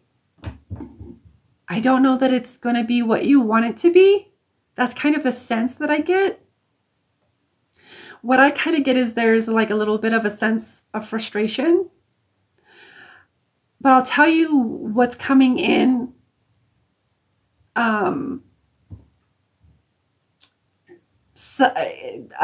side of it, side by side of it. I don't know. I don't know my words. I need words. What's coming in with this? That's what I wanted to say. Jesus. What's coming in with this is it feels like there's an alignment thing that's off. And this is internal. This is internal. And so it's really about attuning you. Let's see, hold on. How do I put this? It's really about the deeper thing here, Casey, is like attuning yourself to the frequency you want to feel rather than having an external circumstance tune you to a different vibration or being affected negatively to a circumstance. Does that make sense? So it feels like a shift in perspective and learning to tune into the internal abundance or the frequency of abundance, or financial, stability or more money or the consciousness of money, like tuning into the frequency you want to tune into first. Because it's the way I'm feeling it. It's like they're wanting to bring your awareness to flip-flopping it. So a metaphor for this is like if I was standing in front of a mirror and I told the mirror to smile first, would it smile first? No, I have to smile first, and then the reflection in the mirror changes, right? So this is what your guides are wanting to kind of get across. So there's an internal thing that needs to there's an internal shift that needs to happen, because that slight internal shift can be everything. If you're attuned and tuning yourself to the frequency of abundance, that's going to be massively different than if you're allowing your external your external circumstances to affect you. Okay? There's that around it. Okay? As for the whole thing Friday, I'll be honest, I don't feel anything specific, but there's this like frustration around it. So I don't know if that means you're going to get it and it's not going to look like what it was supposed to or what, but all I get is kind of frustration and I get static around it. And I think what I sense is that is all because you're tuning yourself. If you allowed yourself to tune into the frequency first and attune to that first internally, then that's gonna change so many things. Does that make sense? That's what I keep getting. So I'm gonna leave it there, but I keep getting like tune yourself the other way because you're almost like turned around, almost like doing things backwards. No judgment, but it's almost like you're allowing the external things to have a much greater impact and influence on your vibration rather than you deciding your vibration first and then you fucking being the miracle worker in your own life because your vibration is toit. Does that make sense? But I'm going to leave it there because that's what I feel. I don't feel anything other than like frustration around Friday. And honestly, I don't know what that means. Okay? Because I'm not getting anything either which way. Okay? So let it be open. Let it kind of happen and come to you and see. But I keep getting frustration. Okay? I'm sorry if that's not what you want to hear, but that's what I'm feeling. It just feels like there's some like when we make a decision or whatever and we get feedback, then you take the feedback in and then like you restructure or you make whatever changes necessary and then you try it again, right? So it feels like that. Okay? I hope that makes sense.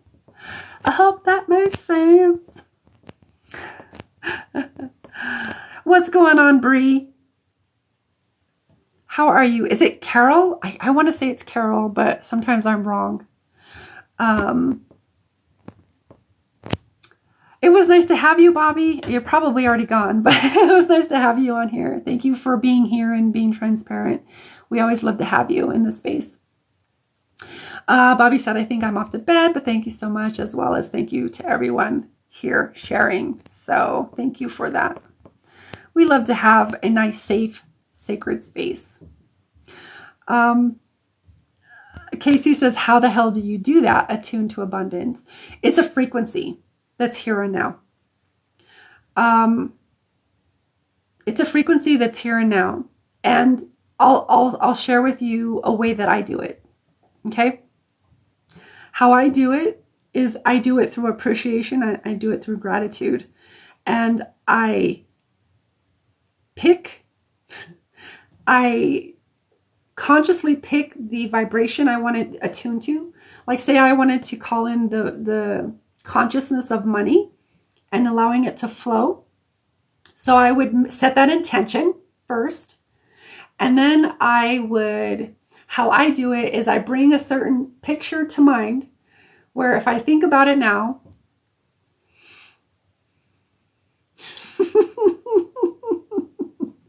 see what it does? And you guys focusing on me actually helps to amplify it. So I'm actually using that too, using the energy. But you set an intention to connect to the frequency of money or the frequency of abundance or whatever frequency it is, and then utilize gratitude and or appreciation or both. And then you start to cultivate the actual feeling of abundance or of gratitude there. So you can I bring to mind something super, super cute. But you can bring to mind like a beautiful sunset or your partner or the way they make you feel or like the feeling of feeling loved or something that generates the literal feeling of gratitude or appreciation. Something where you think about it and it's like, and you think about it long enough, you got to focus on it, right? Because this is about This is about attuning our focus. And this is about harnessing our focus. So the longer you can keep that thought or that picture in your mind and feel that feeling, connect to that frequency, you can feel it here and now. Does that make sense? I use this as a hack to sometimes when I feel like crappy, I'm like, no, I'm going to tune into this frequency now. And I picture my little cute things, and then, so everything is here and now, but it's about you making the conscious choice to attune your frequency. It's got to be a conscious choice though.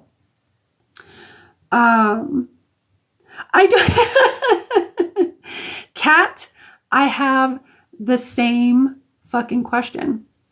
Can anybody explain how the gifts work? And I don't even know how people get gifts. I'm like, how are people getting gifts?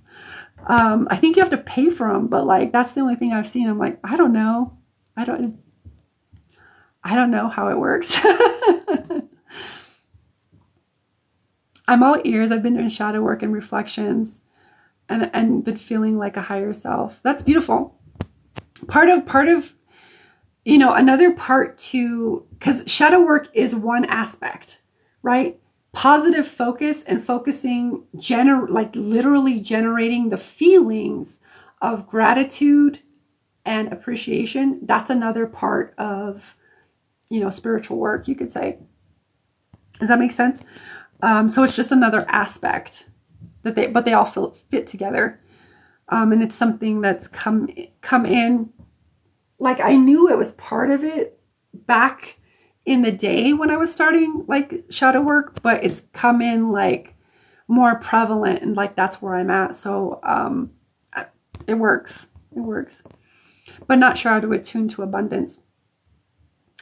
It's a practice. So it's something that you implement daily in order to attune to it. So the more that you intend to attune to the, like literally making an intention, right? I'm intending to connect to and to attune myself to the frequency of abundance. Okay? Setting that intention, whether you're saying it out loud or you're saying it in your mind, doesn't matter. And then you generate the feelings, the good feelings of gratitude and appreciation, because those are amplifying emotions. Okay? And they're also creating coherence in your field from your brain to your heart. So it's creating clarity. And you got to do it every day. You got to do it every day, or at least more than once. It's basically like if you wanted to get in shape, you wouldn't just work out once and then expect to be in shape, right? So this is the same thing. You got to put in the reps. You got to put in the reps.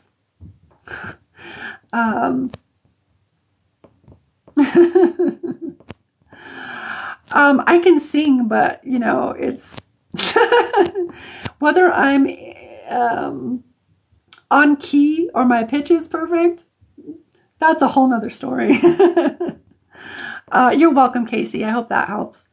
What's up, Promise? It's nice to see you on here again. Oh, you said your message to me, Promise says, your message to me last time I was in your live resonated and helped. I'm so glad. This is why I do what I do. I'm so glad. I like this, and I'm feeling called to it. Katie, you're asking, will my missing dog Lucy come home? Missing since Saturday. Is this in Australia? Okay, let me tune in to see if I can find her. You said Lucy. Okay, Lucy. Katie, Lucy.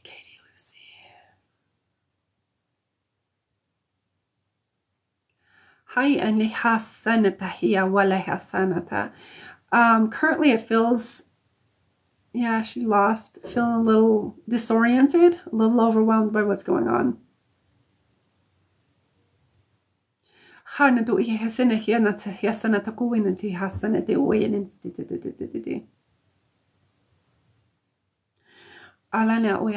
you mind if we do a little bit of work to help her align and come back home, because it feels like she's, obviously she's lost, but she feels scared and she feels a little like disoriented. Um, and to just kind of help, help this situation. Would you mind if we facilitated that, Katie? Um, it's nice to have you, Moon Girl. Get some rest. We love you. Um, my intuition gives me nausea, like a nauseous feeling when someone is lying to me. That's crazy. I think that's lying, right? Lying, not living. It is. It's how your cat. That's how your own system works. So yeah, it's normal for you, and that can always grow and expand or change or shift. But yeah, I would say it's normal to you. Yeah, because if you're feeling it, you're feeling their energy and their shift. I feel like you're attuning to their energy and you're feeling the shift, and that nauseous feeling is letting you know that like they're lying to you. So I would say like, yeah, that's normal. That's normal to you. She ran away scared from the fire alarms going off. Okay, all right. Yeah, she feels very, oof, she ran into bushland. Okay. She feels very disoriented. Um, all right, so I'm going to just connect to her higher self and to see if she's still.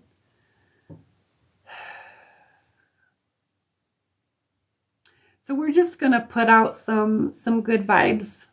I don't know really how else to say it, but we're going to put some good vibes out there. Everybody else, if you would like to put in good vibes and good thoughts and prayers for Lucy coming home because she's lost. And in Australia, you wander out into the bush. That can mean a lot of different things. So, not that I've ever lived in Australia, but like the bush. So let's all put our thoughts and our prayers out there for Lucy. And I'm just going to like harness them up, and we're going to amplify them. And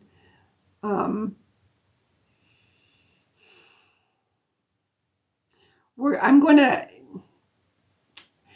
going to kind of like give her a homing beacon, kind of an energetic line to follow to find her way home. I don't get whether she is alive. It feels like she is. She just feels really scared and disoriented.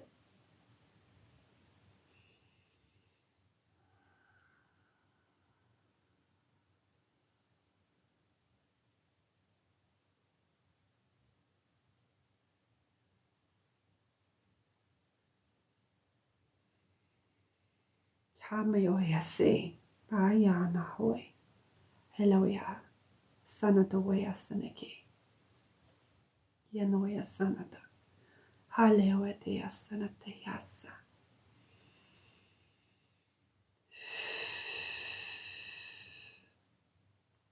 What I'm hearing is the next couple of days are crucial.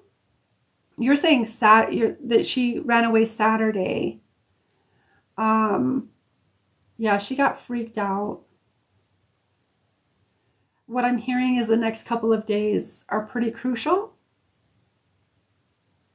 But we're like sending out, almost like putting a candle in the window for her to find her way home, but like energetically.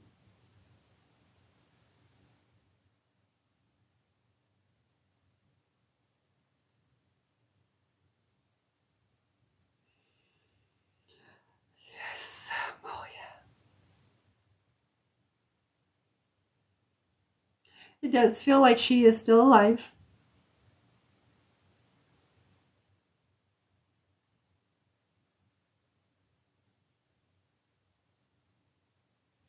We're going to put some white light around her. Haleoanahas. Hana to hoya ni hia hasa sa sa sa sa sa sa sa sa. Kia lana to ye sena te asana te hia sana te hia hoa se.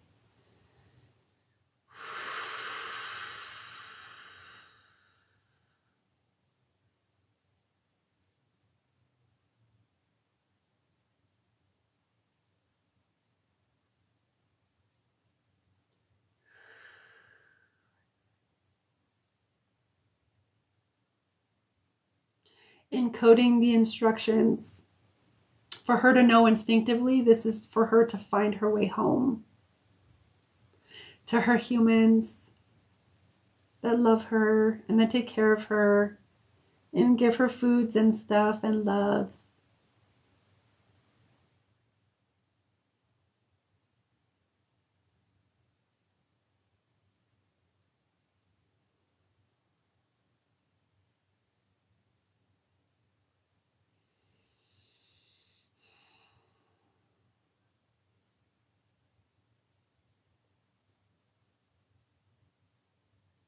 Okay.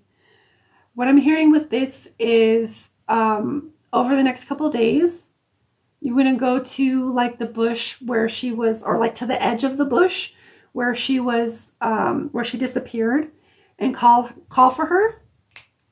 Even if you need to go like into the bush a little bit, like to the point where you're still safe, but going into and then calling her. Um, Hena to huasana te hi ahiasa hasa hasa hasa hasa to uasa. And we're kind of connecting that homing beacon or that candle in the window to your voice. So if she's anywhere near, she'll hear you. She can follow you. Okay. But I'm hearing over the next 2 days, if she hasn't come home by then, I want you to go out to that bush, even a little bit into it, and call her name, call for her, for as long as you feel kind of guided to, call for her, and if she's anywhere near there, she should hear you and come home. But the next 2 days, I'm hearing, is very critical. She was very disoriented, very freaked out, and when we're in that type of survival mode, we can accidentally run into peril, not so great, dangerous situations. And so do that over the next 2 days.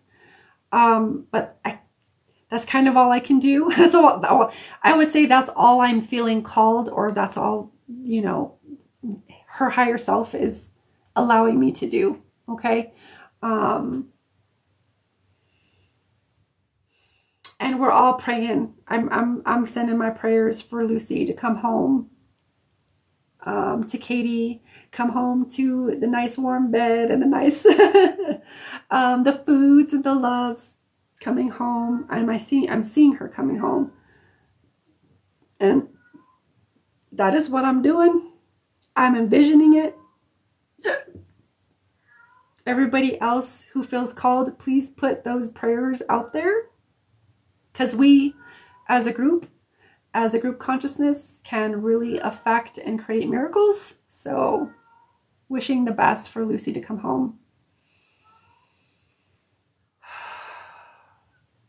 Okay. I hope that helps, Katie. I hope she comes back home. Yeah. At this particular moment, it feels like she's still alive, but she's like disoriented and feeling, it feels like there's some scraps, but she's getting a little bit more disoriented, not feeling like herself, because like lack of food, lack of water, etc. So let's hope that she's come across some scraps, some water and stuff to keep her coherent enough. But at this moment, she does feel like she's still here on this side of the veil.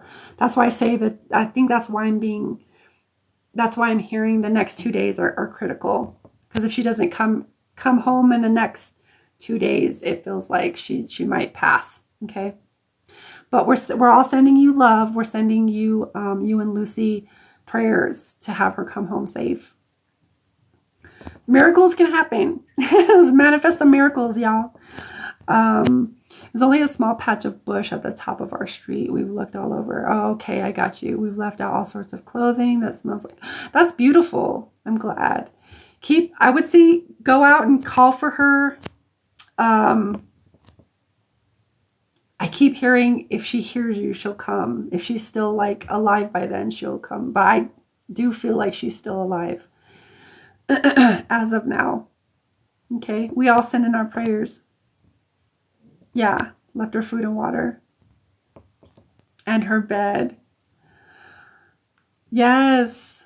Praying for Lucy to come home, asking Archangel Michael to pick her up and just bring her home. Yes, yes. We're all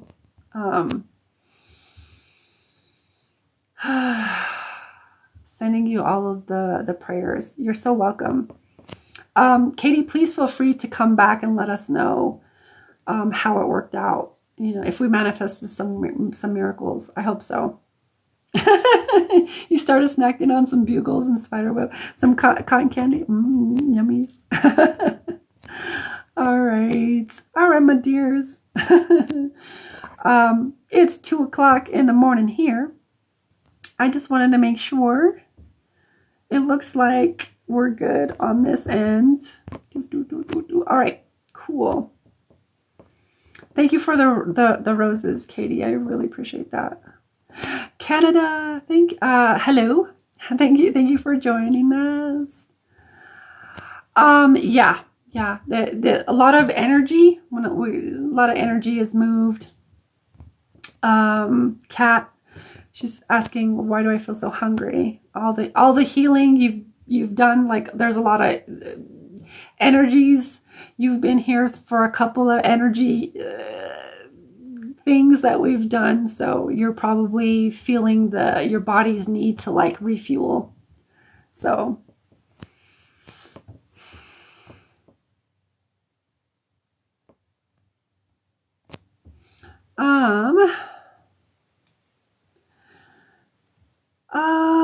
let's do this healing is made room.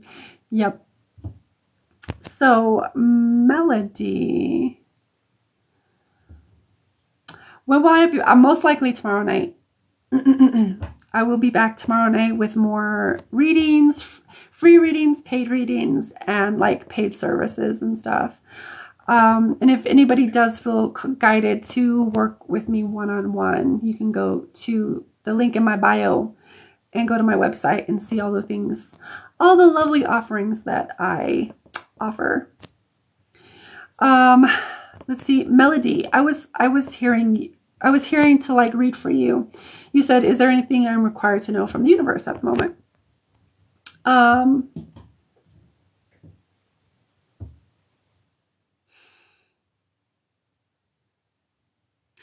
Okay, let me feel. Hold on, Melody. No, Melody. Okay, hold on. All right. One moment.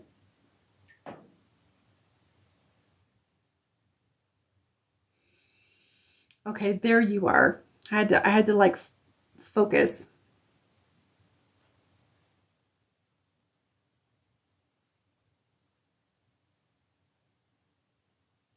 I feel the back, like the back of your neck, which would be like the back of your throat chakra. That's what I feel coming online. And wanting to be, I guess, unblocked is the way I would put it.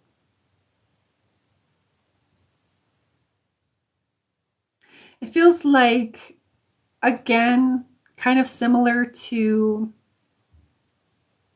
what Bobby, what I had read for Bobby, kind of similar to that. There feels like there's been some things put to the back of your throat. This is like in the back of your throat, because we have like front of the throat, the throat chakra, back of the throat chakra, right? So it feels like I'm in the back. So it feels like things that you've put on the back burner as far as expressing, emoting,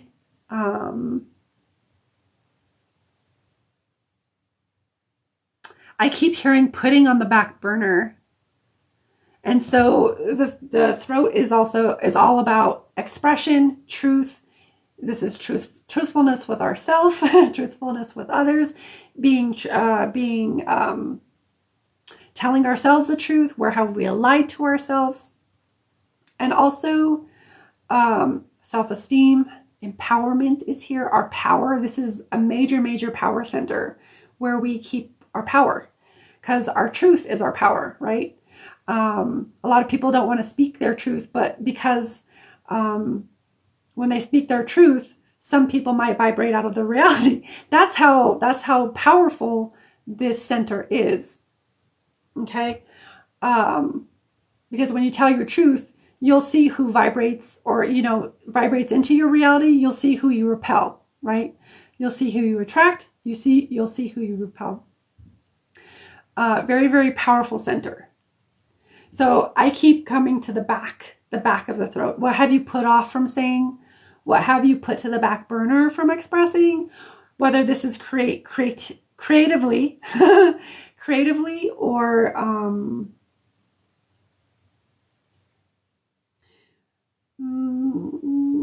creatively or otherwise. Whether it's just being truthful for yourself. I don't feel like specific. Typically, in like the shorter readings, I don't get like super specific stuff, but I would say, what have you put on the back burner from expressing? Feels like there are some things that need to be expressed that you haven't fully repressed or suppressed, but you've put them to the back burner, and it's starting to create like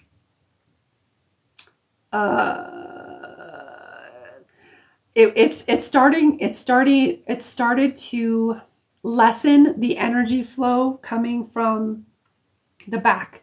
So the energy in the chakras, they flow front to back to front, up, down, up. That's when everything's free moving. And if there are blockages or whatever, like stagnant energy, I'm feeling it in the back of my neck. Interestingly enough, this could also be stuff that others have said about you, which the C7, the C7, that neck, or that kind of like that bony structure, part of your spine that protrudes out in the back, that can store curses, spells, bad words said against us, bad thoughts thought about us, bad actions taken against us. So it can store up curses, spells, or black magic. There might be a little bit of that. Not to alarm or to cause fear. That was just a secondary thing I felt coming in. So there might be a need to like clear out that. And really, a really simple way to do this is, call in source, creator, God, whatever you want to call it. Call in that light, that bright white light, and bring it into your C7 to clear any curses, spells, anything that anybody's projected into your field or said, bad about you, done, actions taken against you, etc., to clear all of that out. Okay, with that intention, that specific intention. Okay, I'll leave it. I'm feeling to leave it there. But there's some stuff back there that needs to be cleared. Okay.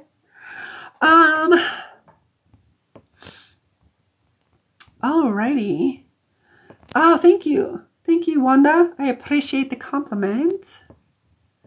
Okay.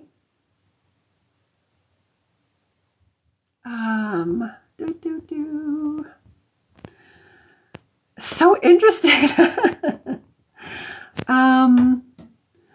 Oh, No, it's nice to, I'm glad that you could be with us here, Kat. Thank you for being here. Get some rest, my dear. Um,